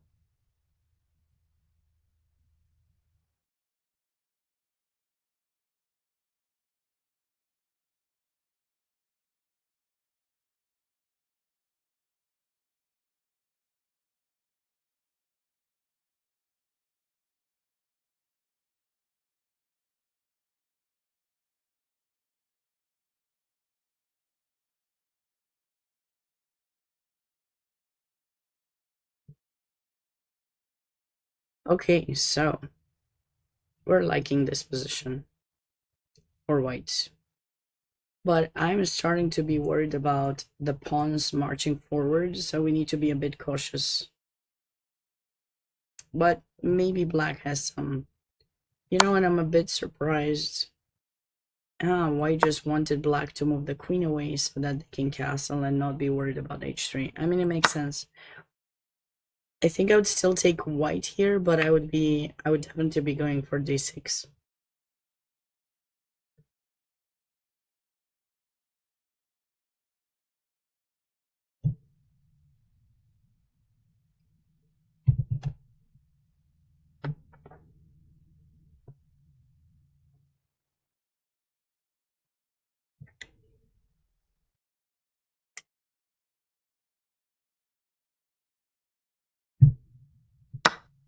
Why is, well, pawn takes, right? Definitely pawn takes. And then I believe white's plan should be with f4. So maybe move the king somewhere, king h2, king h1, f4, trade, get the bishop out, queen, bishop c2. Nice. Slightly more pleasant position for white. Ooh.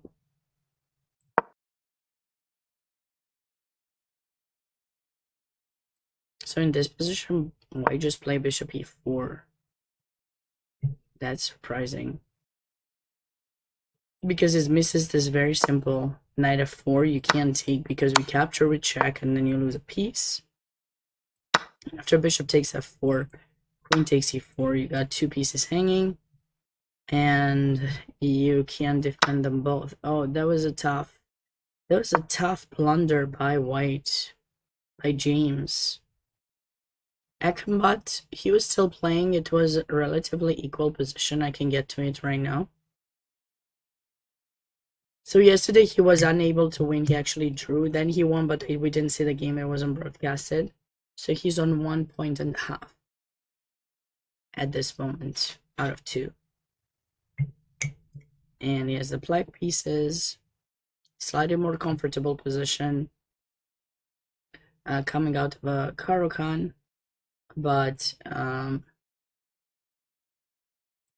it's still a game to play. I mean, it's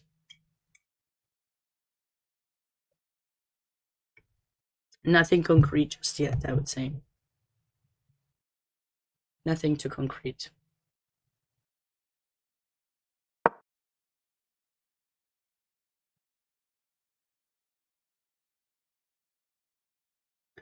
I'm waiting to see how. Yeah, Megan did survive that game. I did a brief overview of it at the start of the stream.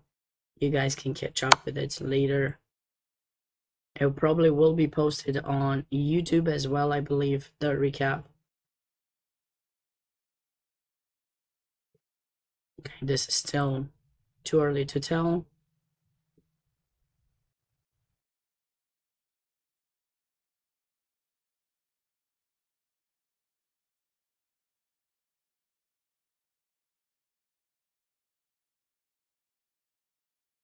I think I'm liking this position for white. A bit more space. White needs to find the right moment to go b5, maybe b5, a6, or maybe just a6. a5 is actually quite nice. If you go a6, we go b5. And if you take probably rook b1, rook b5, grab it with the rook, bring the other rook in, put some pressure. Oh, sorry, Chessful. Did you want to see the start of the game? Sure.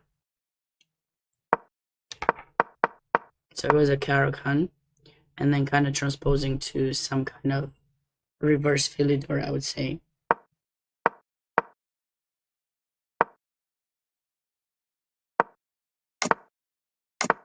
Castle, castle, rook e1.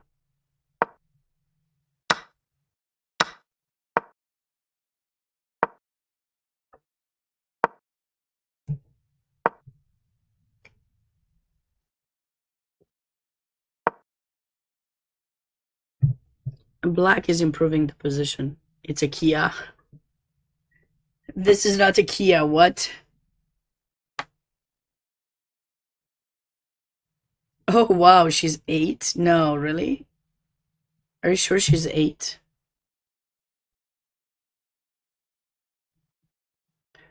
I mean, it's not really Kia because there's no... What? There's no F4.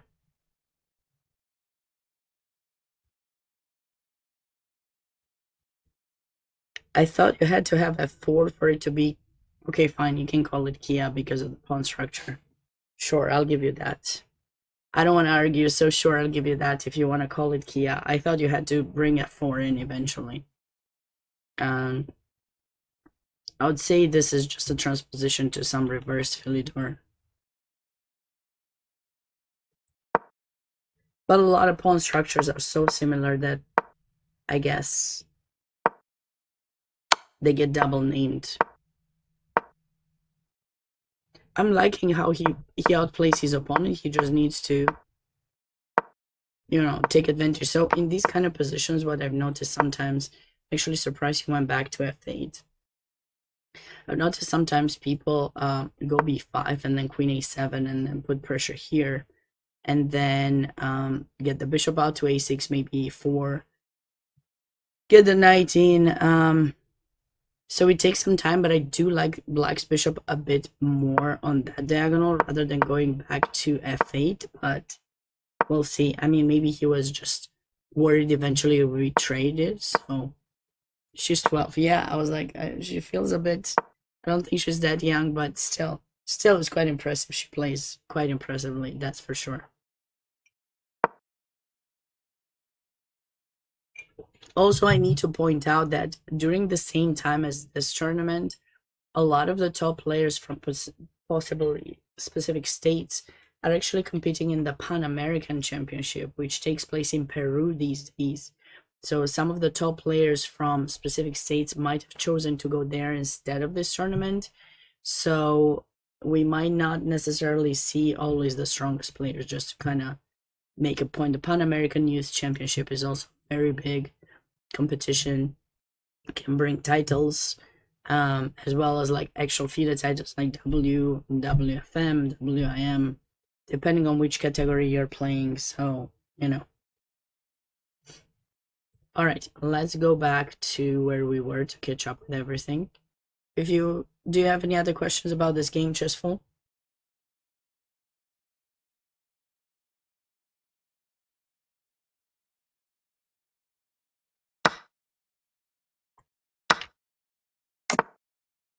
Okay, this game is over. There are a few more moves being played here. Oh, he took with the bishop. Interesting. Standard boring fare. Okay. I don't think it was that boring, but okay. So this is just a piece up. White resigned there. Still a game.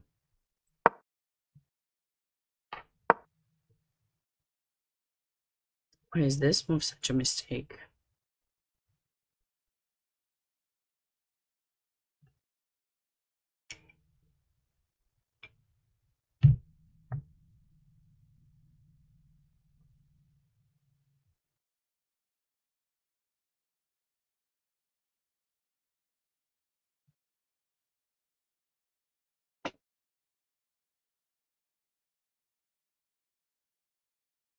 Yeah, it's tougher to break through for sure, but maybe one of the players will eventually make a mistake. Who knows?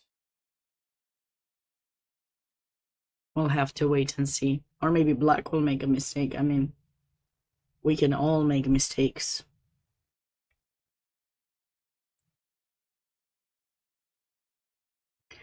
Knight f5.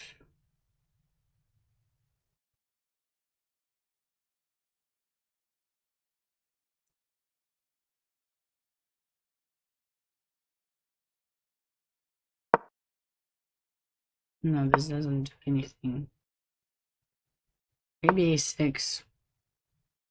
I don't care if you take my bishop, because I'll just take back. Yeah, this looks really nice for white. I think I told you a6 was the threat. Maybe black should have played a6 as I suggested, but yeah, knight f5 I think definitely invites the move a6. And if you go b6 here, I wonder if c6 is an option. Eventually, maybe not yet. Maybe knight b5 first. Or maybe protect this pawn first and then try c6. This would really give white a very good position.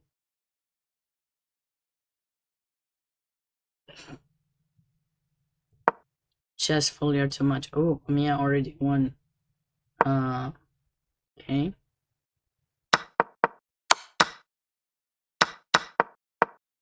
Okay, she outplayed her opponent in a nice fashion.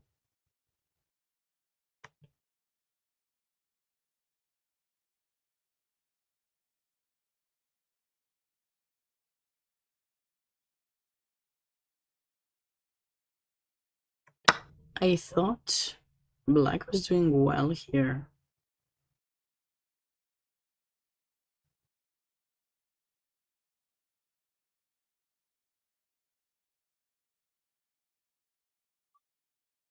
That's Regina.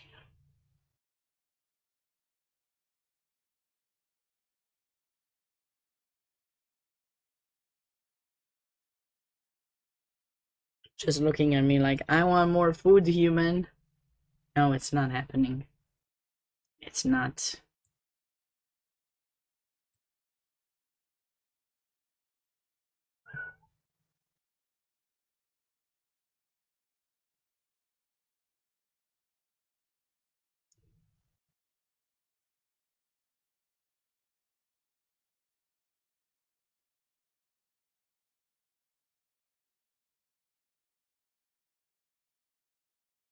Why not just king f7?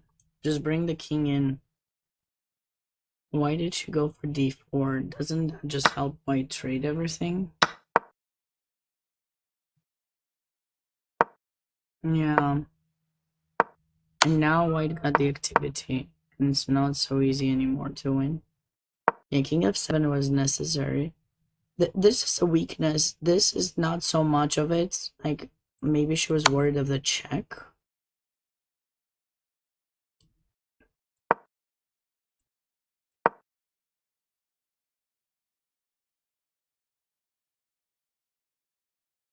But let's not forget who has the pass pawn.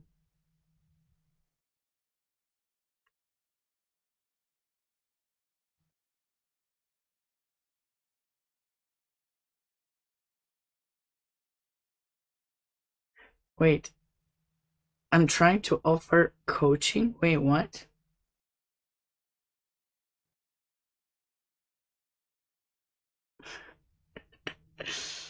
Wow. Thanks, Jestful.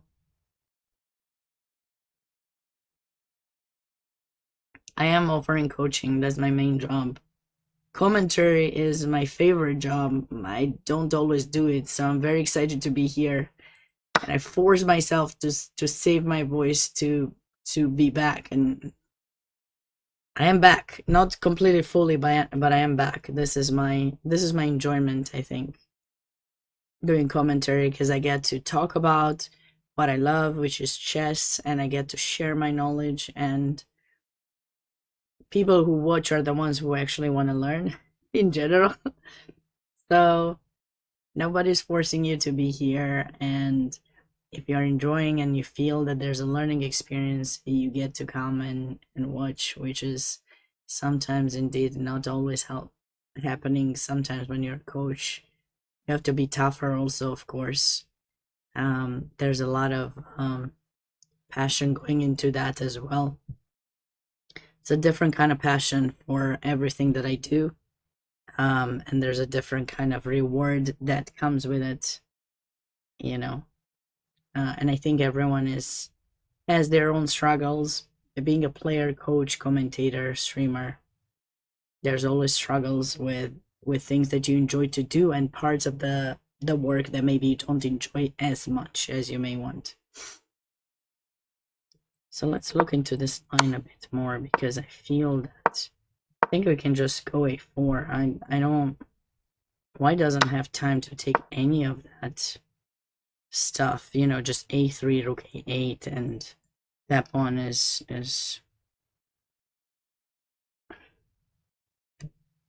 yeah, that's tough.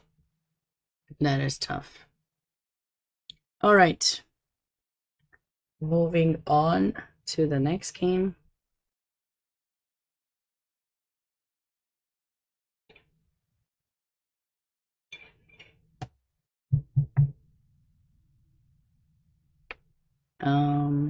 Bishop c4.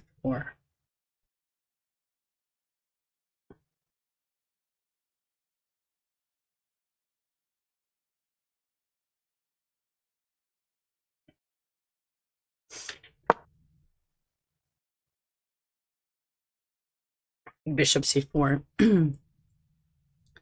getting ready to trade one of the pawns for b7. That's nice. And she wants to go a4 next.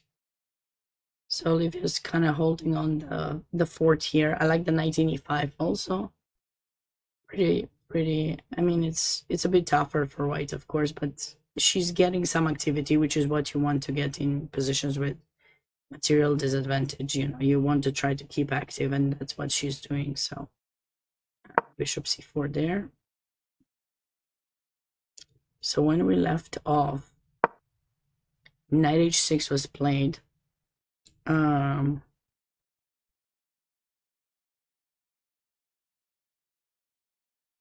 d5.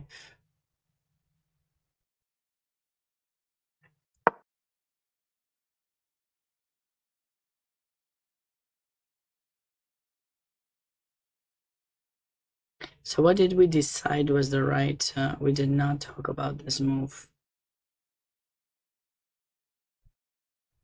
I think maybe bishop g7 allows some some attacking ideas.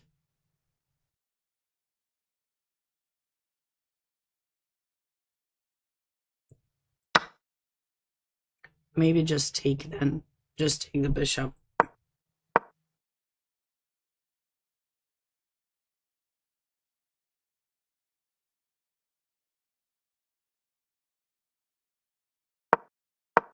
This seems natural, but I guess bishop c6 is very strong. At least now, white gave up the bishop pair, but also messed up black's pawn structure.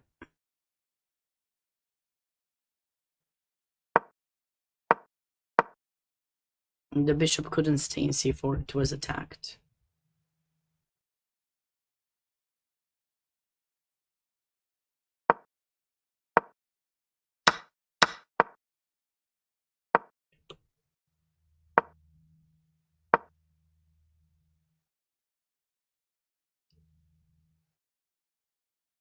There was no hang bishop. Where was the bishop hanging? There was no bishop in c4, just wizard. I don't know what you're talking about. In the other game, maybe?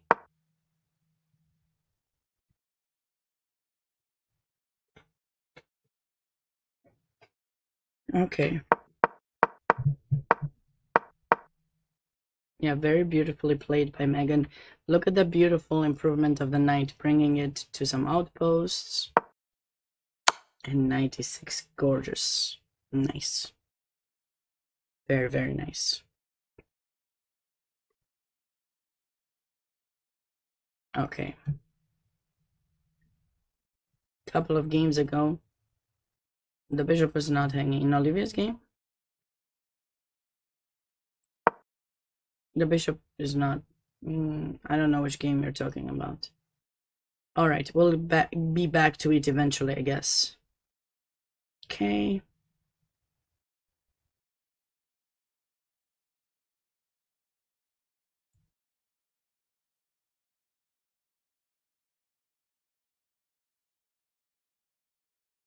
Still relatively balanced here. Oh no, these they drew, sorry.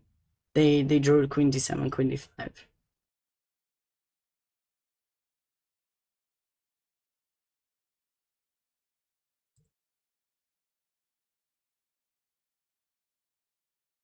My goodness, look at that king. That king has had a march. Oh, this is one of those DGT error issues. Okay, we don't know exactly what happened. I can't comment on this game because I don't know exactly what happened. That's too big of a DGT or error there.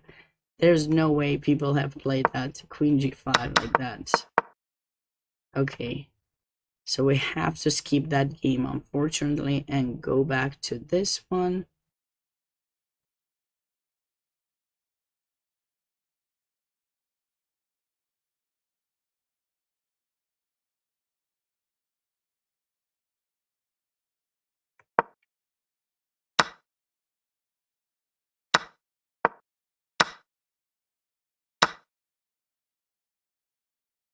So Ted went for the endgame as usual, very typical for him.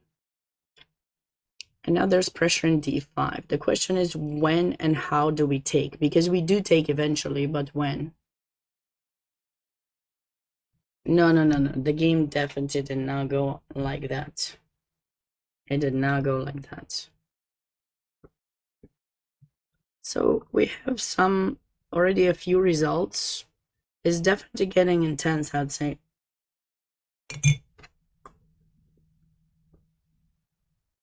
Very intense.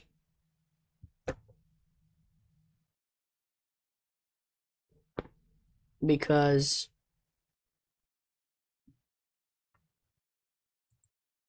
everything is at stake.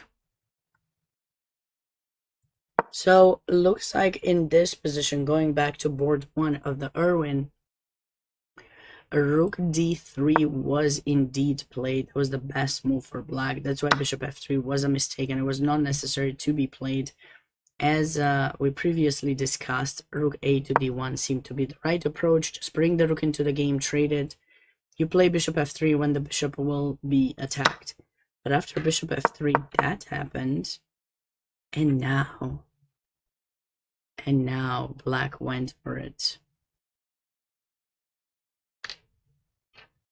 Black went for it. No, he did not. He played queen h4. First queen h4, and now after queen c4, why cannot? Now he went for it. Utes. Okay. Knight. Wait, he didn't go knight takes? Ooh. That does not work. Ouch. Ouch, ouch, ouch. Okay. Wait a second. What is the best move for black in this position?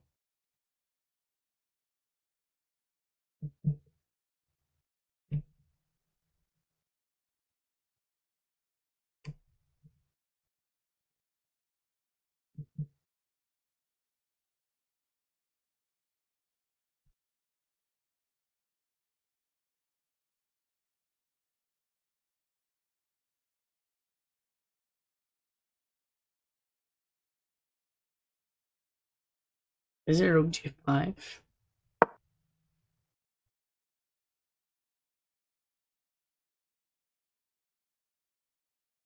Yeah, I mean, okay, the way pairings work, right? Always the first one plays against half plus one. So, of course, as the tournament progresses, we get to see closer fights because the players, at least on paper, have similar ratings.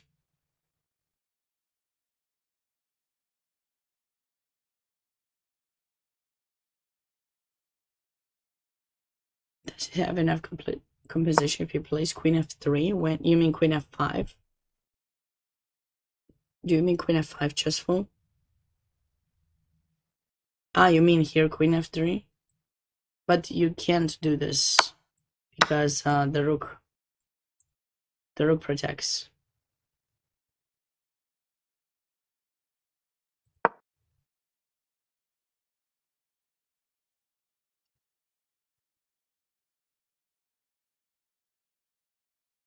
No, all good, all good.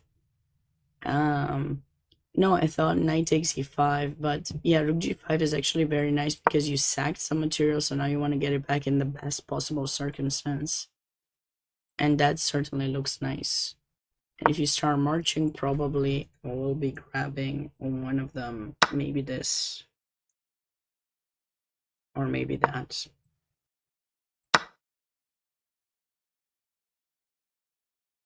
You got this, chessful. You got this. Stay focused on your training. So queen e4, very nice. Offering a queen trade. Now, obviously, if you takes, okay, you don't. It's an exchange. You're down an exchange. So at least you got a pawn for it, and white's got double pawns. But now if we activate the rooks, yeah, that's very good. Okay, I think Tarasha, Master Stewart, Rachel's might be able to outplay his opponent potentially. It's not gonna be easy though because of these double pawns. We can't really break through.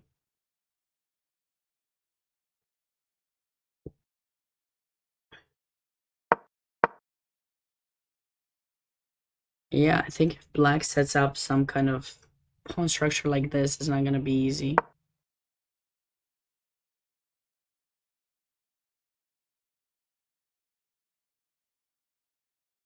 Maybe b4 to stop a5. That would be nice, now that we know. Try to push these forward, maybe give a checky, bring the rook to d4, like that. And then try to infiltrate with the king if the knight moves. But it takes time. It's not over yet. But a5 is definitely the right approach. Keep everything covered, and it's not gonna be so easy for white. But that move and that position, rook g5, would have definitely been the kind of move to consider for black. Just keep it in mind. Alright, Grandmaster Fishbine has brought his rook to attack. Again, I'm not happy with the bishop in d3, but it is what it is. We have to play with what we get.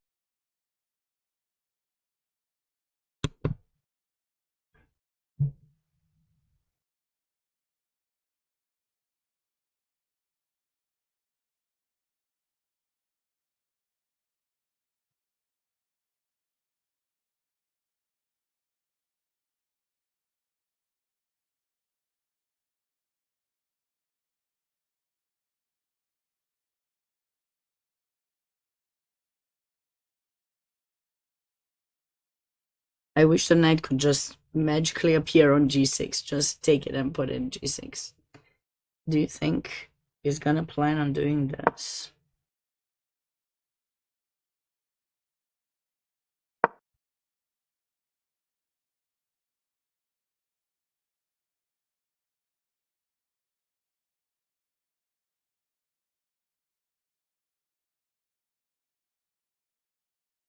Or if the bishop could magically make it here, that would be nice too.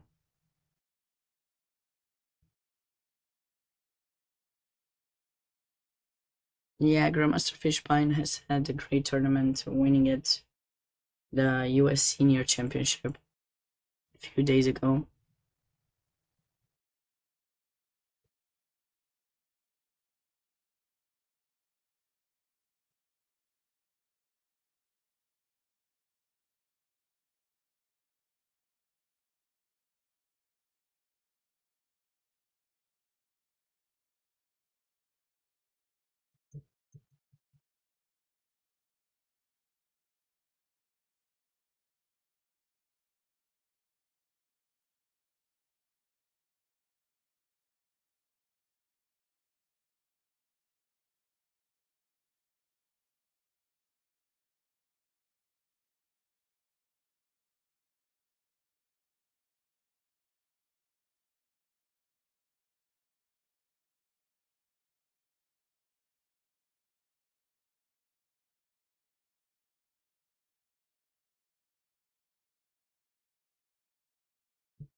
Want to trade, like I want to get something, but I can't.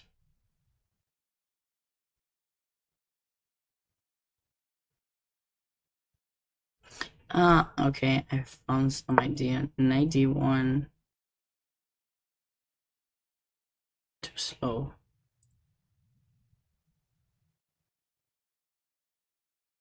A bit too slow.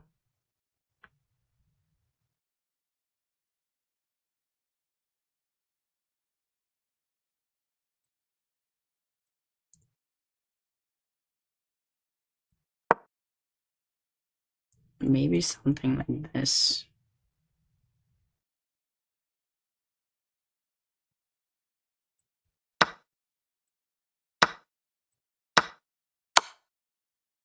And that's how white can win. Obviously, you don't need to fall for it, but yeah, rook g4, queen b3, and such is definitely the way to go for white. Alright. So, Grandma International Master Mattress was already winning with the queen d6, beautiful idea. Malik has gotten a rook endgame, but yeah, this very well played by his opponent, like just kind of holding on to everything. So Malik gets upset again. I hope he'll be able to come back. We had a red here. Why is this a blunder? No, it's just the engine messing up with us.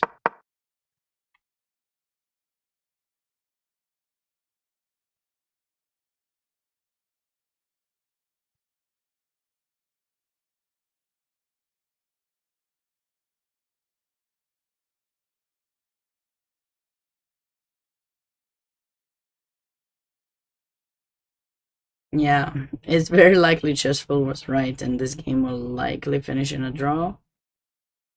No, did Vishnu give up a lot of his advantage here?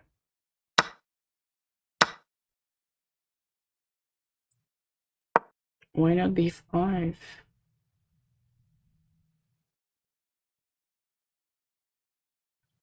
Last year or 2 years ago, yes, he did win.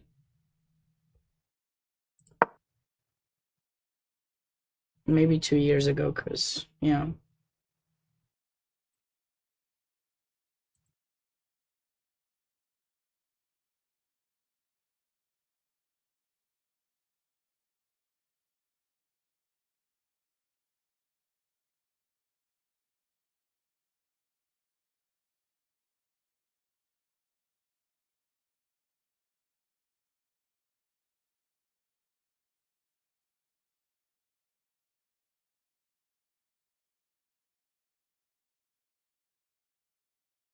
Okay, I guess this is fine. Take c7.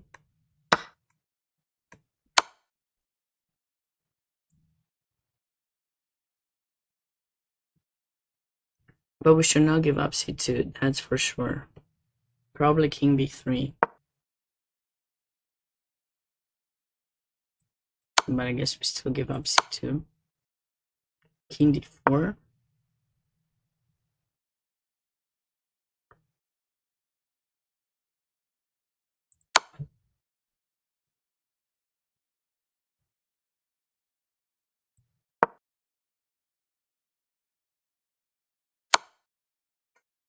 What is it? King b2?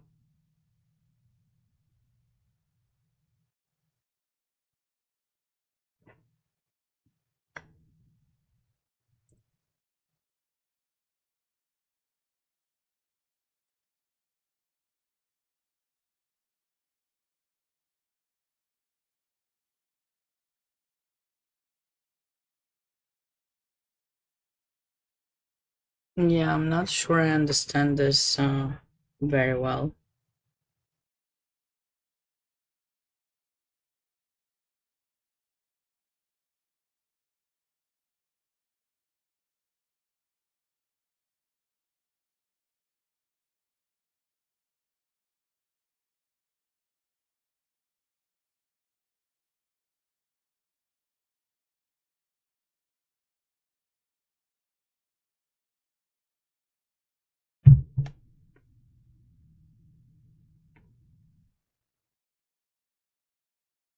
I guess there's no way for black to really get the pawn, and now we can just play rook c6 to try to get that. If you go rook a5, maybe bishop e5, just hold on.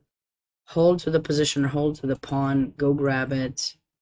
And yeah, black is stuck a bit. So king b4, I think. Bishop takes c2. White may not be able to take that pawn in good circumstance.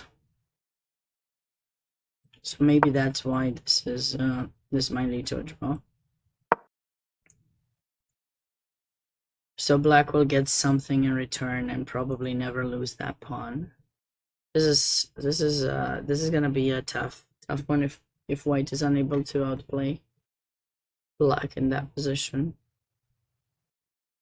Looks like black may have some perpetual check ideas very soon here.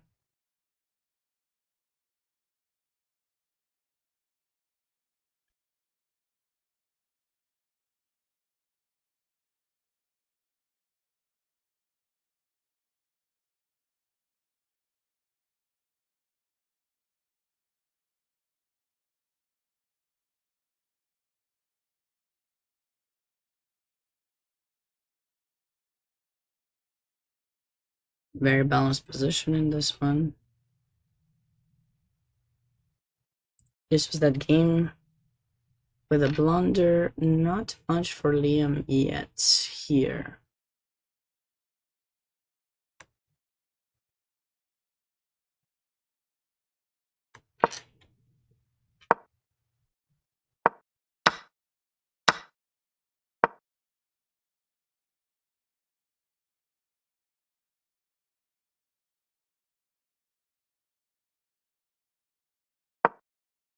Knight c7 seems definitely very unpleasant.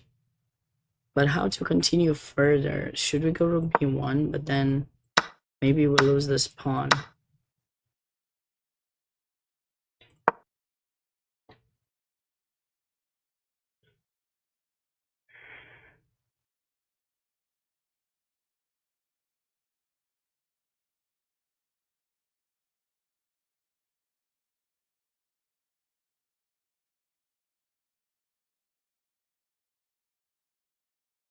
How are we feeling about this? Nah.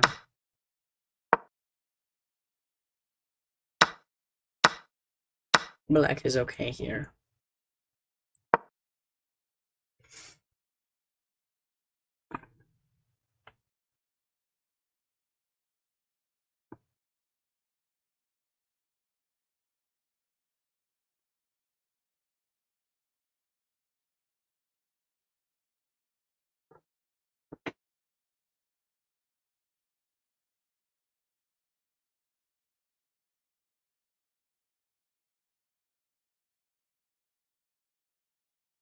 Everyone wants to play on a DGT board. That's nice. That's nice to hear.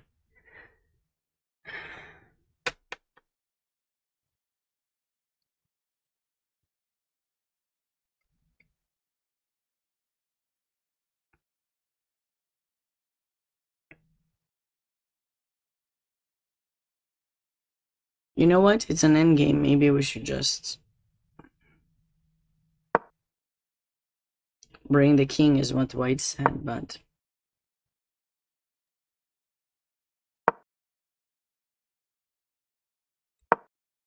maybe this first to keep that, but nah.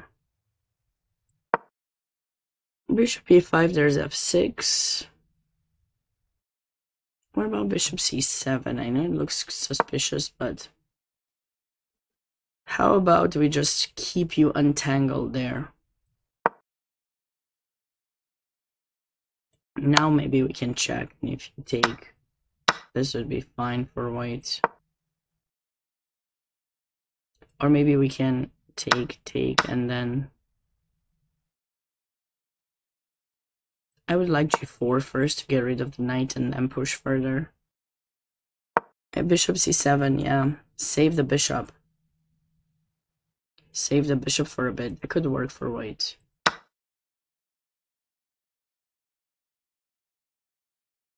Black is back to winning. I thought that d4 gave White the chance to come back.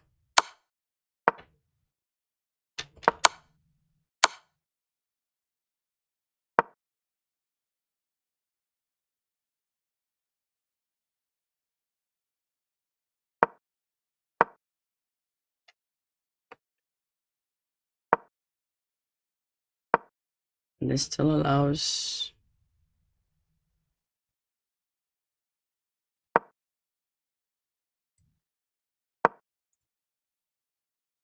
and Black wins the pawn. Okay, what is the best move for White in this position to avoid? Maybe bishop e5.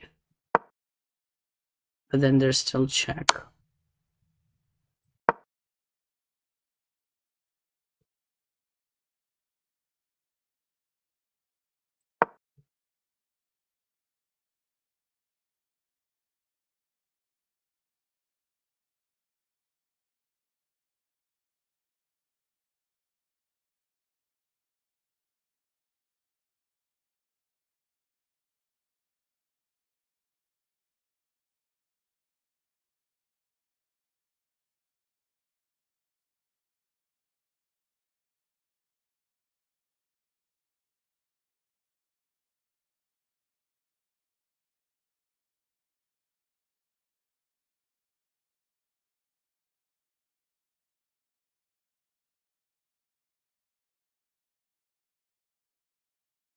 It's not easy. Oh, what about bishop d2? But then still check.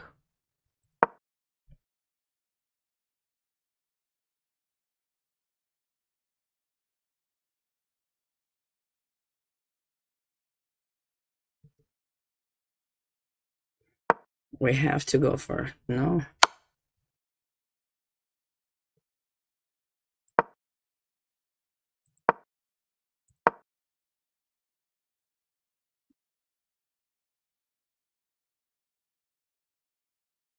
It's hard to find the best move for White here, I guess. Maybe rook a4.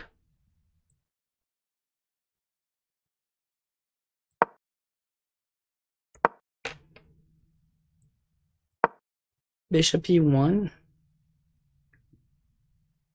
No, the issue is the loss of this pawn here with king d6. That's why I was trying bishop e5. I guess you have to go for this. Give that pawn to take that.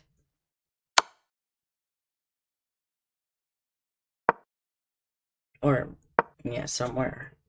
Maybe even here to try to keep the pressure and get the pawn. I think it's important for white to just keep putting pressure.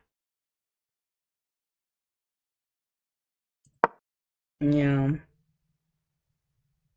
Right, this is tough. Bishop b2 seems like just okay, I'm just gonna wait, but then after the check, those pawns are well protected. b5 falls. And if white doesn't somehow magically make a rook on the back rank, that's it. It's game over. A nice attempt to trade the bishop, no activity. Yeah, black. Wow. Rebecca is in the zone. She's been doing great so far. I really liked all of her games so far in the tournament.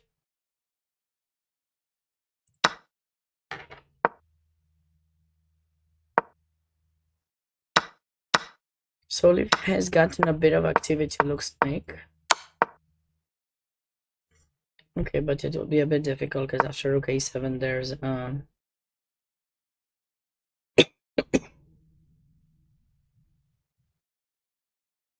this endgame should be a draw, actually. The question is how easy it is to get a draw. Because if we go there, right, takes. This endgame should be a draw, despite the fact that white doesn't have the pawns perfectly placed, which is, you know, like that. So rook a7 is important for white to play, and I'm sure Olivia is going to play it. The question is what happens after. With that pawn falling, white definitely gives herself chances to draw. Maybe she'll be able to hold. This is nice. So Megan has won, yeah, very nicely. What did we just see here? Cute. And the rook takes, I like that. Because if you take with the knight, there's rook takes e3, and then you lose stuff. But if you take with the rook, and they take the knight, you just move the rook. If they take the rook, I think you have this move. You get the exchange back, and you're in the game. You're still in the game. Very nicely found by Marcus. Very nicely found. The rook takes d3. Okay. Wait a second.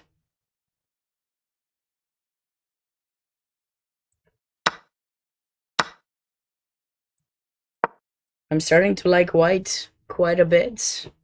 One pawn down, extra pawn. Hey, white suddenly playing for a win. Nice, really nice pawn. Totally got his opponent confused there for a bit. And this game was the one that we couldn't figure things out, but it's a nice mate on the board. Oh my goodness. Look at this nice mate on the board. Let's review the ending of this game to see how did that happen. Beautiful. Okay. Oh, black play bishops king c6, because obviously if you do that, there's knight c7, you lose the rook, and he was probably scared to go king c8, which is probably the only move that's not gonna get mated. King c6. Oh my god. a4 prophylaxis for threatening mate. I love these kind of positions. Knight takes e3. Check. Mate. Oh my god. Such a beautiful way to win the game. Loved it by Ted. Okay, guys, I think it's time for me to do a final break before we head into the last hour of play. Very likely these games will be headed towards something interesting very soon. Don't forget to let me know if you see something interesting in the US Open. We can actually check it quite fast. Oh, never mind. those games don't show just yet.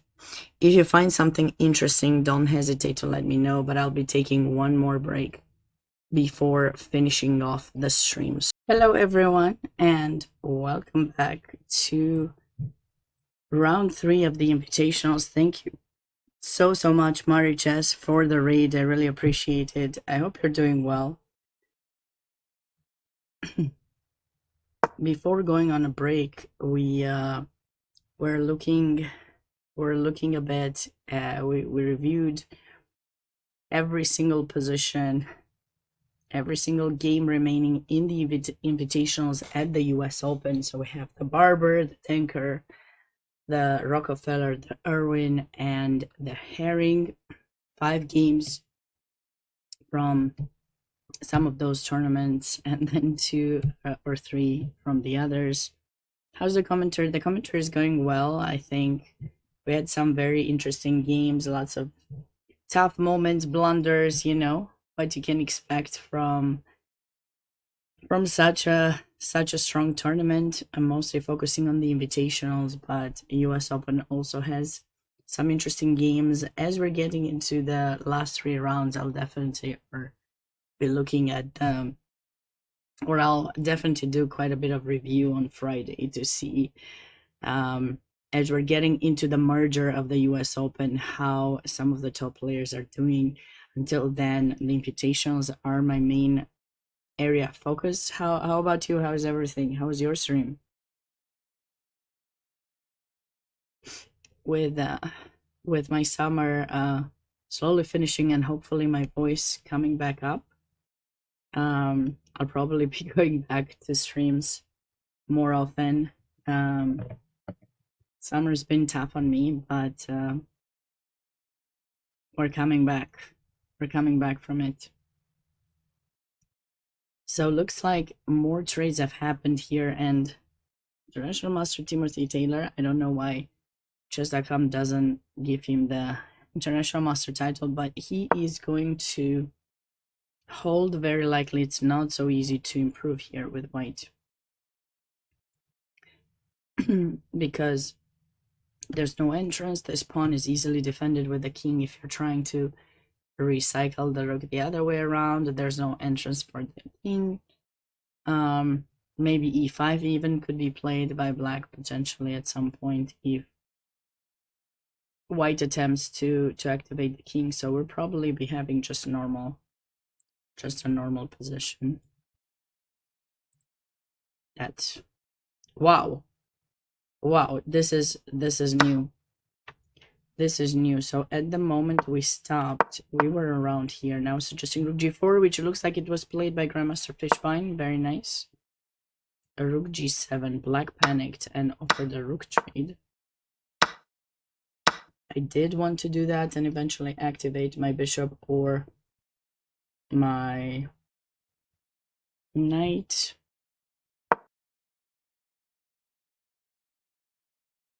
Uh-oh. Can you guys find a nice way for white to proceed in this position?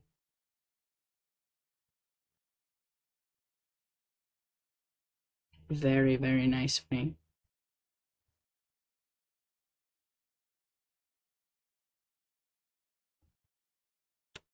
Rook g4. Love this. And now takes the pawn because we take it with tempo.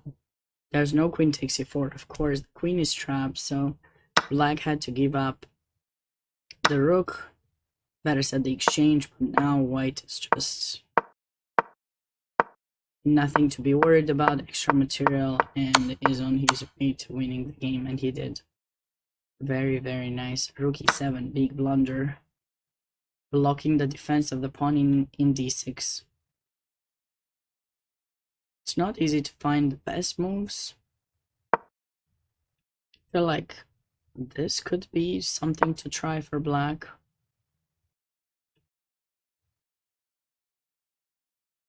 I don't think the check would do much.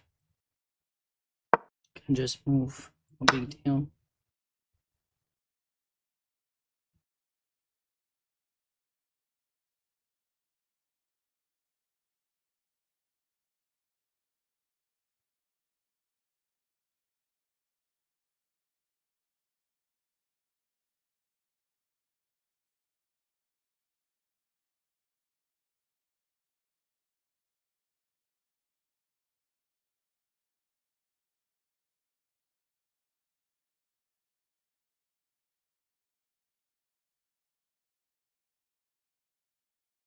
It's hard to come up with a move for black.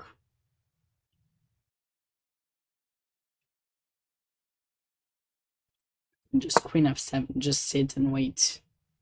Sit and wait to see how your opponent's gonna outplay you. This just gives up the pawn, but maybe that is the way.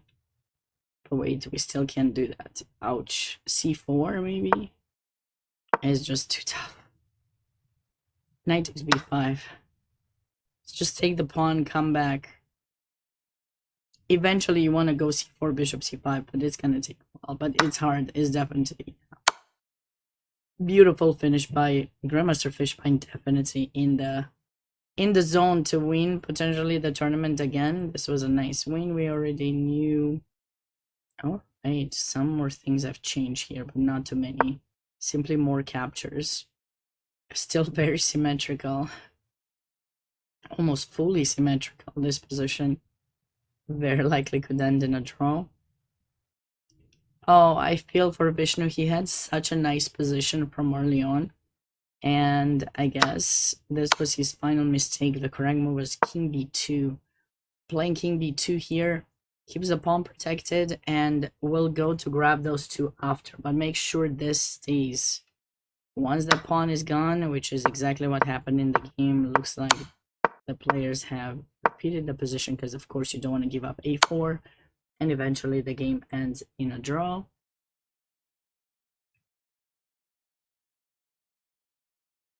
Very likely black has plenty of compensation here with a bishop pair.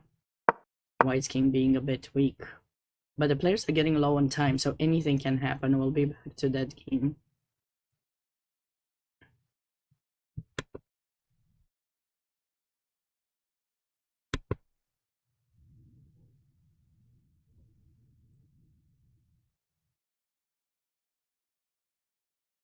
Liam has created something for himself.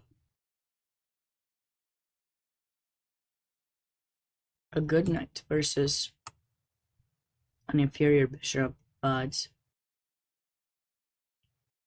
he has to bring it back. Maybe he will go b4 and then try to bring the knight back. Like this. If he has time, that would certainly be something he wants. Then the bishop will be restricted for some time, but I mean c6 is still a possibility though. Black should not keep the bishop there forever, of course. Just a tiny bit of pressure. Balanced position there. Mia won, we knew that. Rebecca outplayed her opponent beautifully. Definitely in a beautiful fashion. No, what? What happened?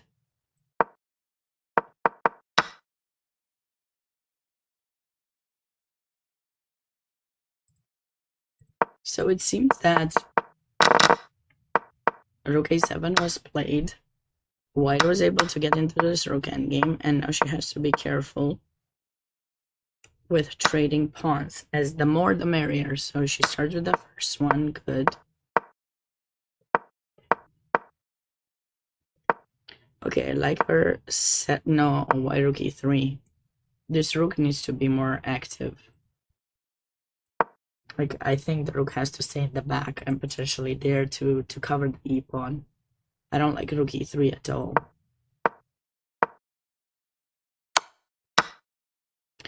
These 2 versus 1 are always so tricky. You gotta be careful about it, you know? You need to be super careful because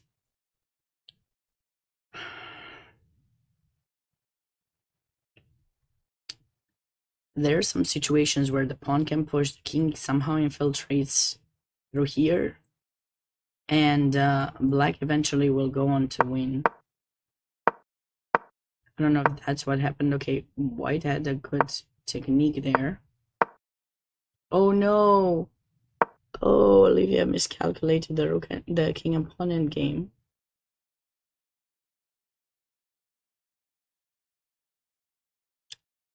I feel for her. A rook a4 somewhere, anywhere far away is fine. There's no progress.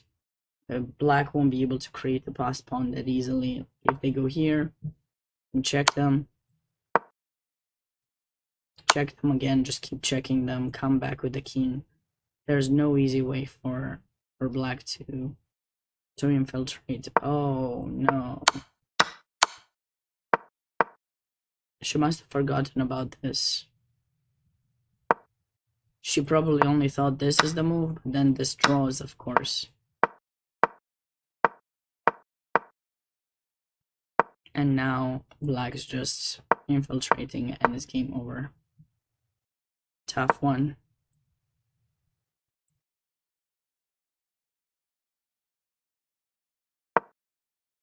Okay, this is...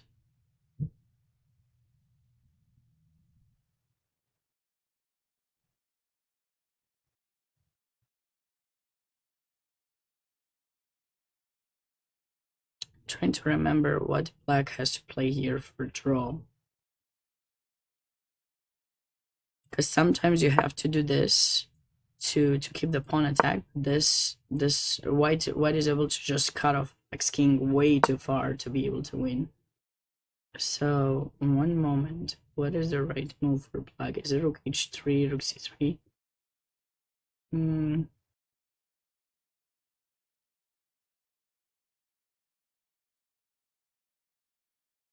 Or is it king f6?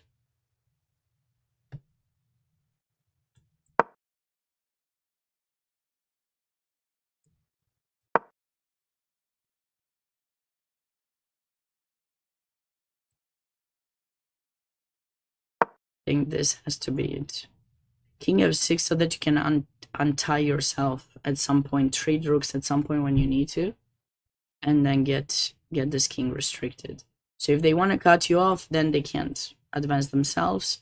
They don't want to cut you off and they come to trade, then you advance with the king. And usually you want to keep it on 6th rank because you got the ability to either attack a rook that comes on 5th or simply trade off, go to the 7th rank and trade off the rook. So the difference is now that white can play, let's see.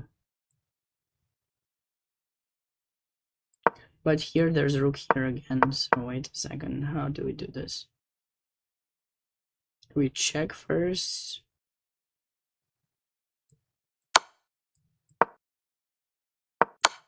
No, I think we do this. Yeah. This is the key move. This is the key move. So basically, this cuts black's king off from the 6th rank, and you don't have time.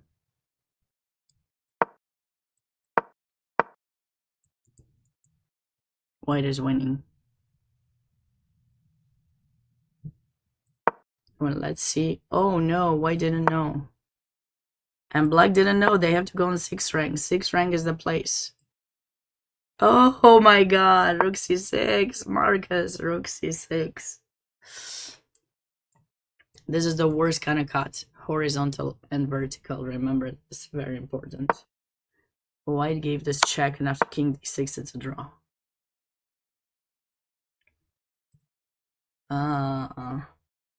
This will be painful when they go back and they review the game. It will be painful to watch. I've recently taught something like this, so thankfully, still fresh in my mind. Yeah, that game draw a long time ago, not much here. And we saw that gorgeous mate. So not many games remaining, actually. Oh, so maybe e5 was not as good as I thought it would be, because it weakens f5. But still, black should be okay to draw.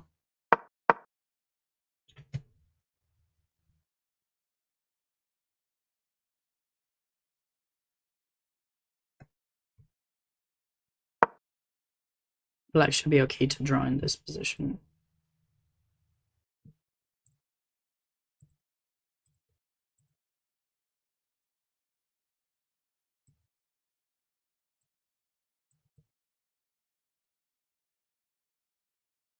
We have quite a few of equal positions, like totally, almost. Which is impressive, I'd say. Ooh, Liam has pulled through. Let's see if he did what. Oh, c6 played a bit too soon. Because this allows the knight to improve. I was waiting for the knight to move away to play c6. Oh yeah, knight f5 is crushing. Very dominating knight there. And with the rook coming into g1 or e1. Okay, g1. Trades, knight e7. Takes the pawn. Okay. Liam is coming back. He doesn't want to give up his top place just yet.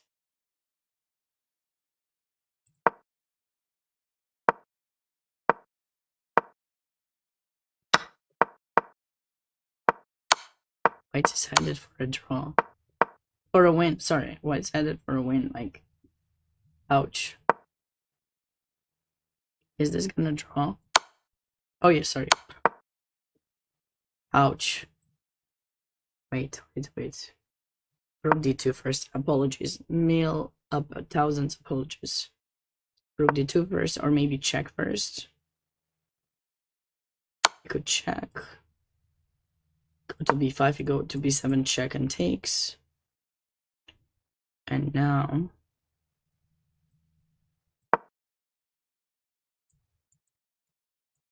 then a push. Again, white is cruising through here. This works as well. Check first. And then king c6.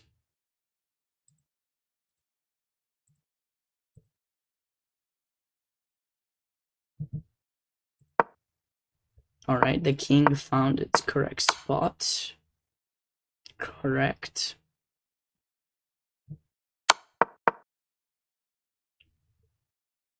Rook h7 is a nice waiting move that black knew to play.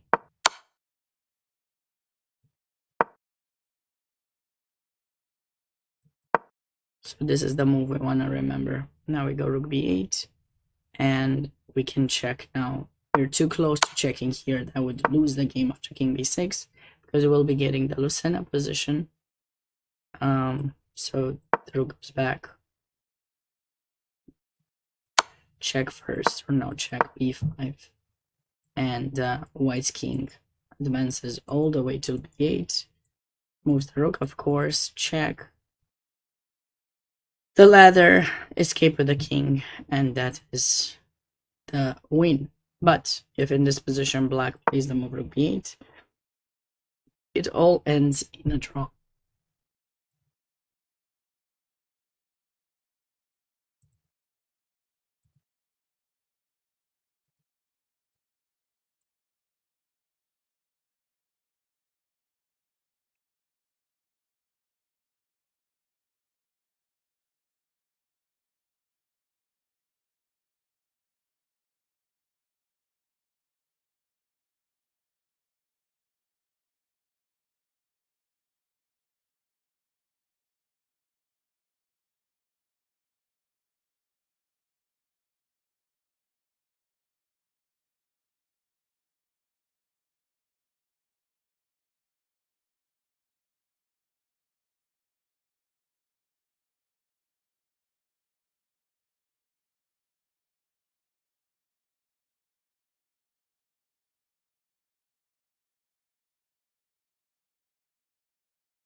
Yeah, I don't really see much improvement for white. He's gonna try a bit, couple of checks.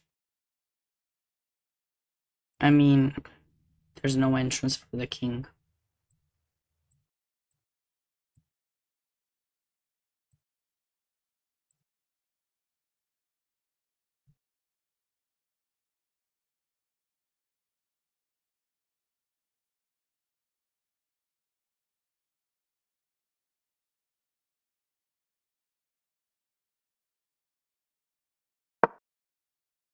This just maintains the balance in this game.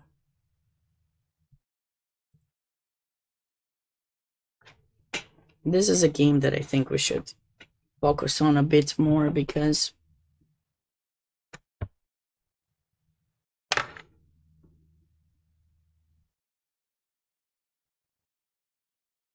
this was the game where black gave up the exchange in order to take advantage of white's king in the center.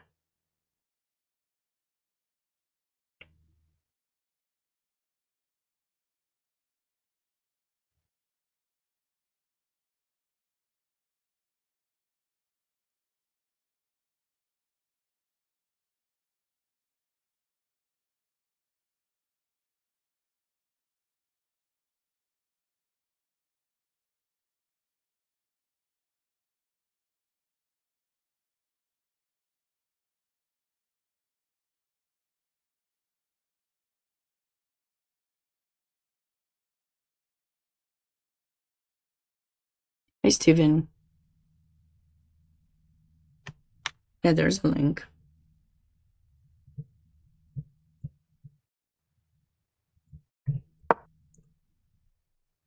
There's a link.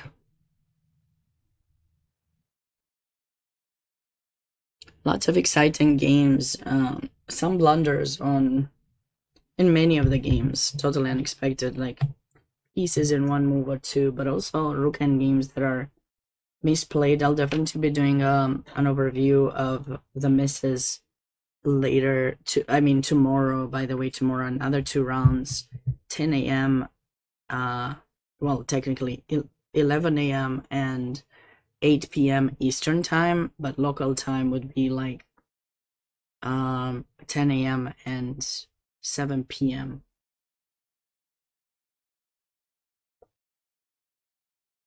That's when rounds 4 and 5 are gonna take place, and of course I'll be live doing commentary for those. So the more we approach, of course, the middle of the tournament, well, this is the middle, round 3, the end of the tournament, the tougher it will be, and we'll have more, closer head-to-head encounters that will certainly be, lots of positions will be on the look for, but yeah, I mean, today's round has brought some very interesting games, I would say, for sure.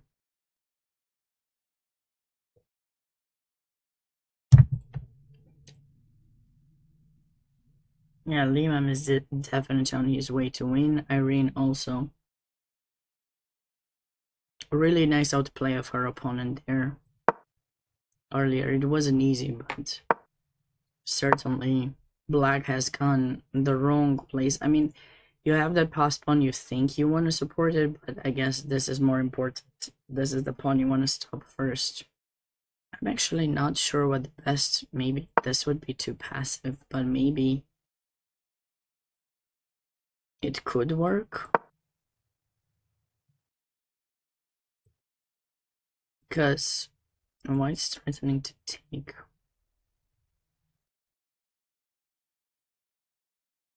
Maybe just a, nah, that just gives up a pawn for free.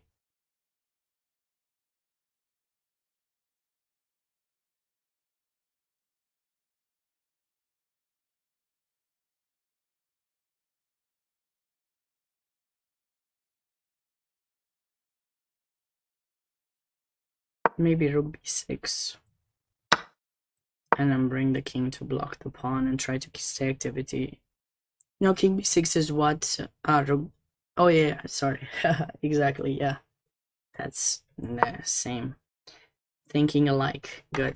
I like that. So king b6 was played, and now this just allowed white's king to support the passed pawn, and from here on it was just game over because black went away from blocking the pawn, and now the pawn just marches.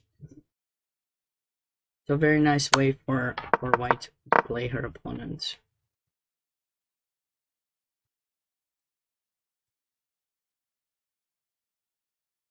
Wait, what? This was supposed to be a draw. What happened? What's rook f8?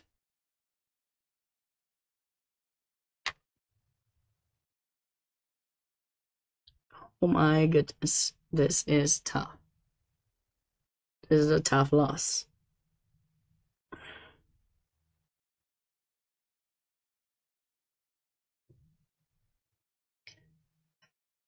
Black probably thought that after checking a6, he cannot check again because king b7. But this is okay because now we can go rook a4 and we keep the rook passive. It doesn't have time to go away. If you check, we go king d7. No, sorry, we go king d5. You go here, we go king c5, and we get the pawn. So he doesn't have time. Not king d7. King d7 you lose because of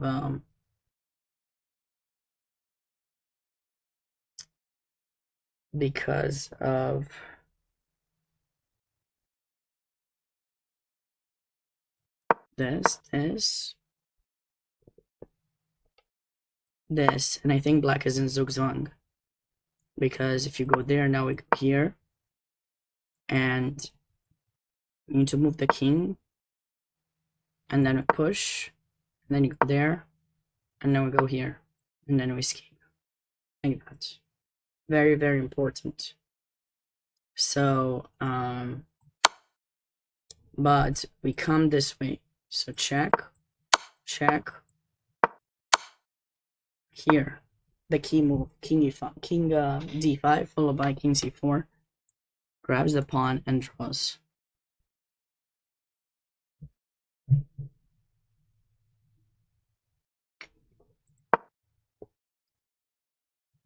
Rook f8 seals the deal. Now the king gets cut off, and white gets the Lucena. There's no more. Wow, another. This is definitely scary.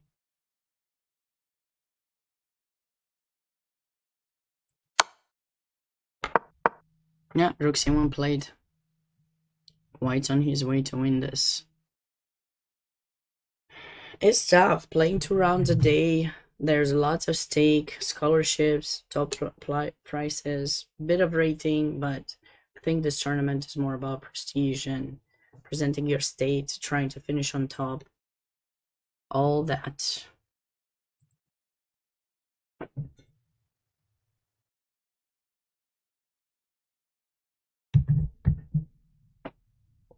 Alright, so what have we left? Knight c4, nice activation of the knight.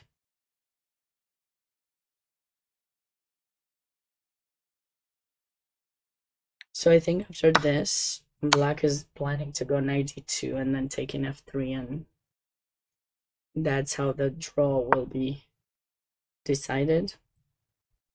And then what did we have? This game was oh, they agreed on a draw. Okay,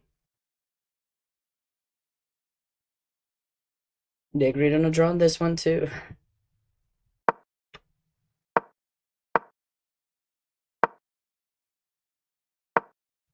Why is this move so brilliant? Because it's the only way to defend the pawn. And if you take, I think we're happy a bit because we get a bit of, yeah, very nice game by Avi.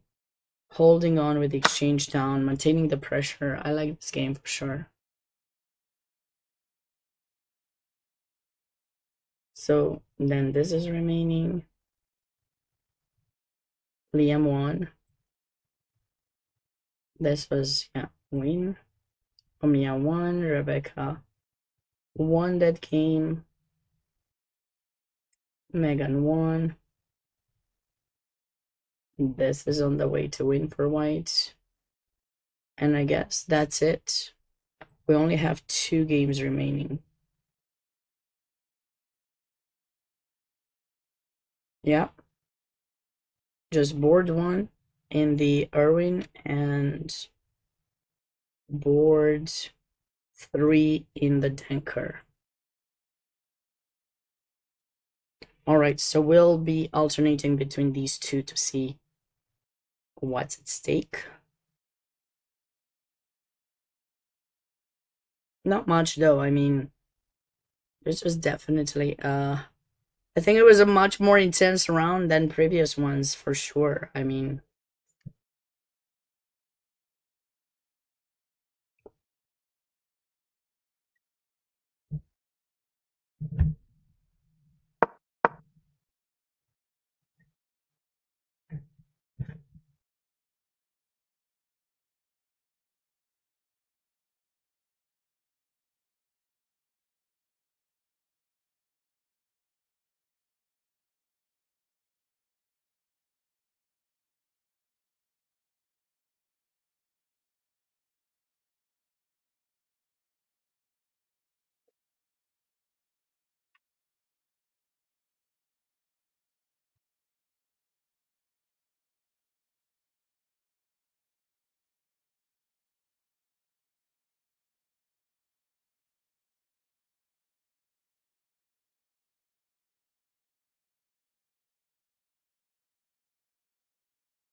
I mean, I like white's knight, but I'm not really seeing path to...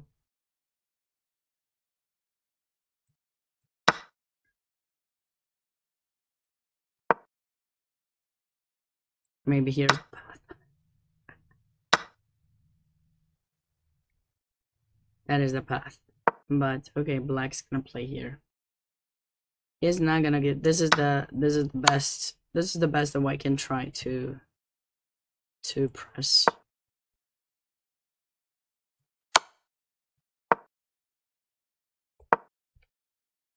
Sorry. I guess I'm getting a bit tired. Rook 4 check. Rook 4 check was not planned. This is the best that white can try, I think, for a win. Oh, knight b6 played. Rook d2. Okay.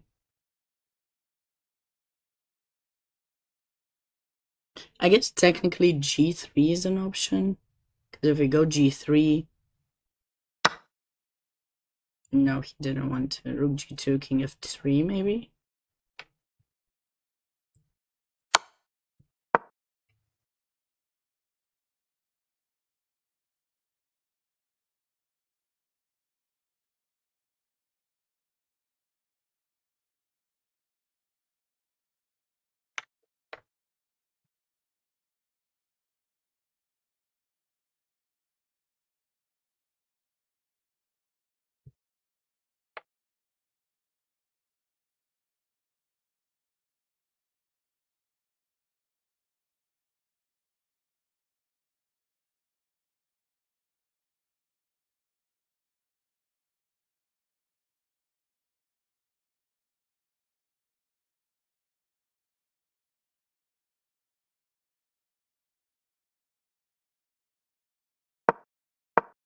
Something like this.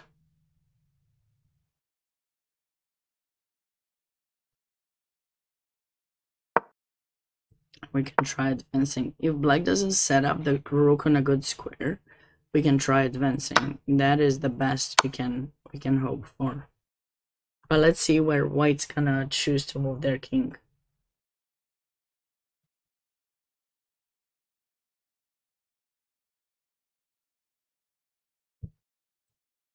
Anything else happening here? No.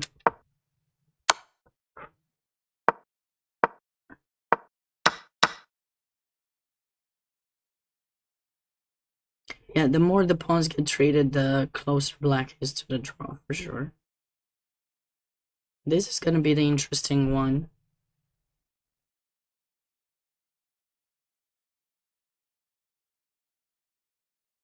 I wonder if this is an option.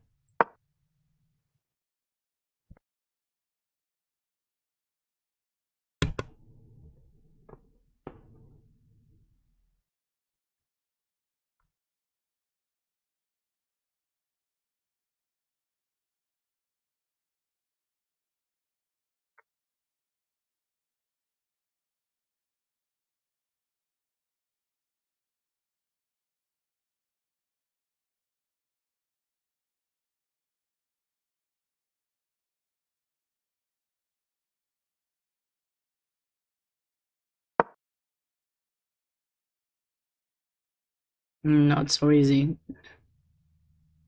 Not easy at all.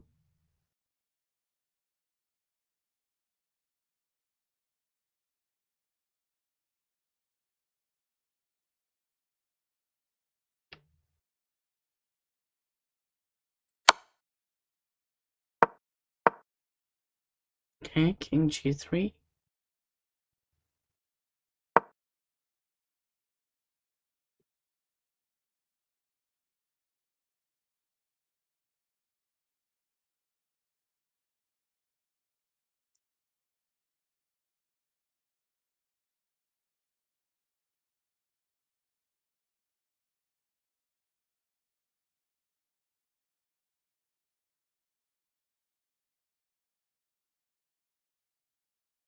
Where does black move the rook to make things hard for white? Is it like rook d2? Or maybe he's gonna attempt h5, h4?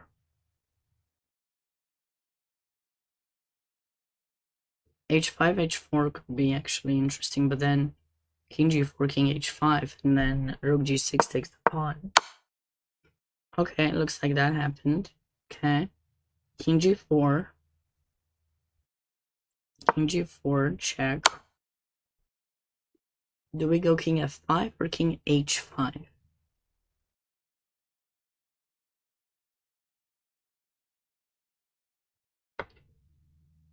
Maybe h.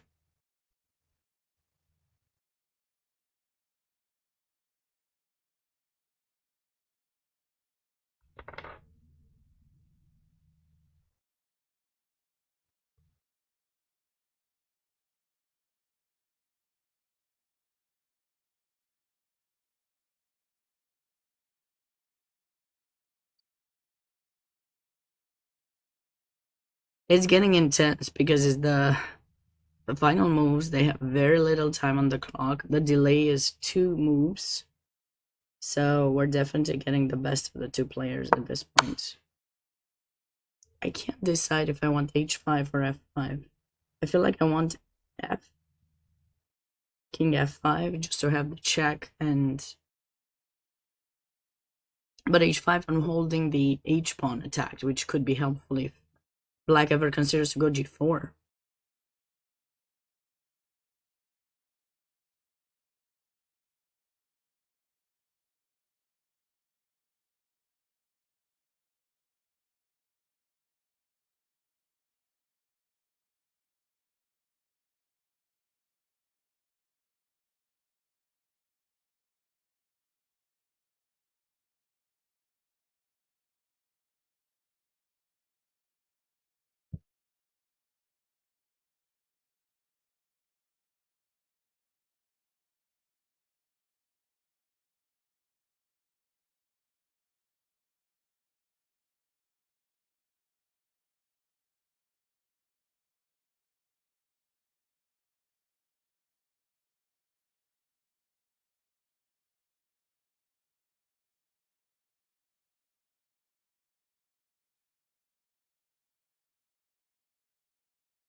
He's still thinking.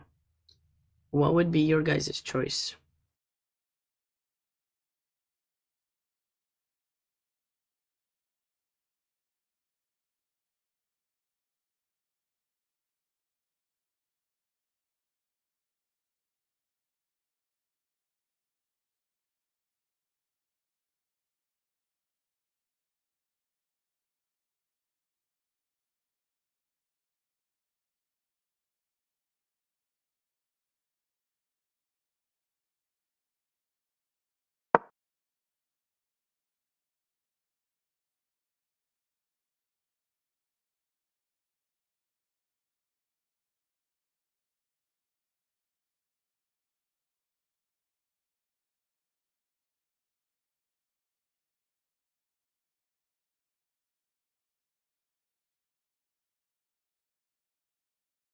h5, okay.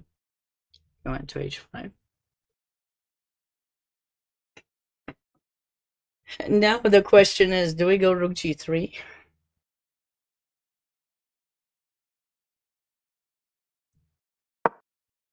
But I'm kind of nervous, actually. Isn't white kind of winning here? Yeah. What was black's only move there after king h5? Or maybe rook a2? No, knight c5.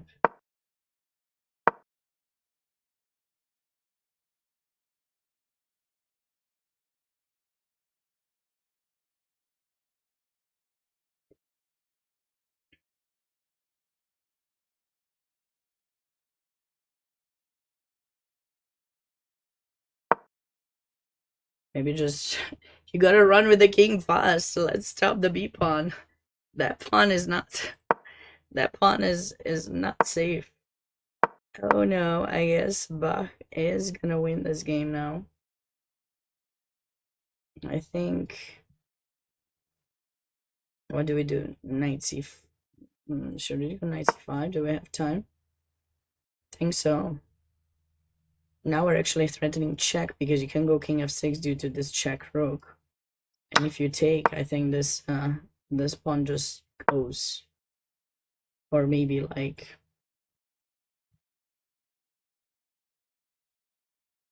something like this first. You can't go here because knight takes check rook. Uh-oh. I'm predicting a win for white. B3, b6 directly. Okay, sure. Black needs to go for this. But this is not survivable. Because white remains with that pawn, which is going to be able to win. Like, if this pawn was gone, rook knight versus rook, of course, would be draw. But this way, what a game. What a finish, guys. I'm glad we stayed. I was thinking whether I should just, call it a night. But this certainly was worth waiting for because it got a bit intense. Even the most natural equal positions that you see, they eventually can have something spicy until the end. So you should never call it a day until it's really the end. He'll be on the DGT, cool.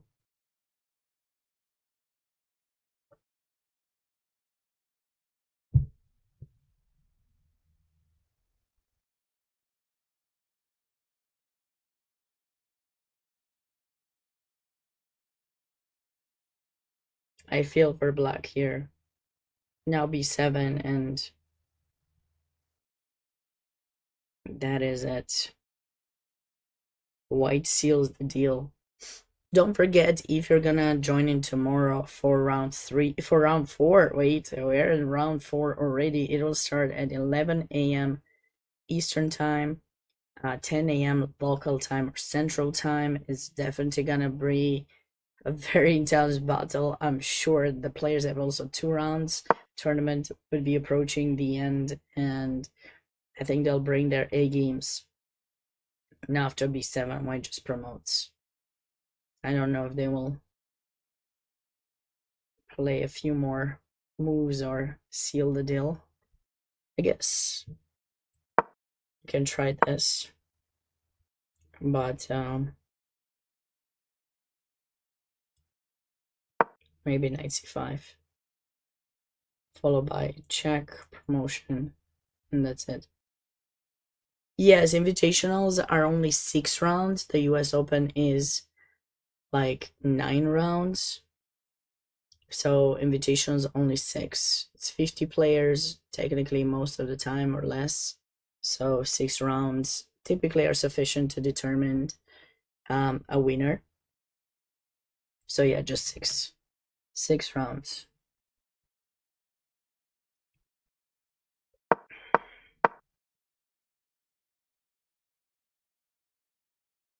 Knight c5 was played first. Okay, b7, rook b1 potentially, but then promotion and knight d7. And if black takes the knight, we can just promote. There's nothing that black can do. What a round, guys. Did you have a favorite game? Please let me know. Also, don't forget to check out Chess Life Online, where JJ is gonna post recaps of every day of the US Open, including invitationals, pictures, and everything. You can find quite a lot of useful information about the tournament, the invitationals, the US Open qualifiers, and so on. So also, I usually share some of my favorite moments that JJ shares in the articles. So if you want to catch up, if you missed the commentary, you can always replay it here on Twitch, or it will be posted on YouTube with the recaps probably separately. But if you want to see some study, Licha study, or specific study where you can replay the moves with the important moments, definitely check out Chess Live Online and catch up with the latest details on the tournament.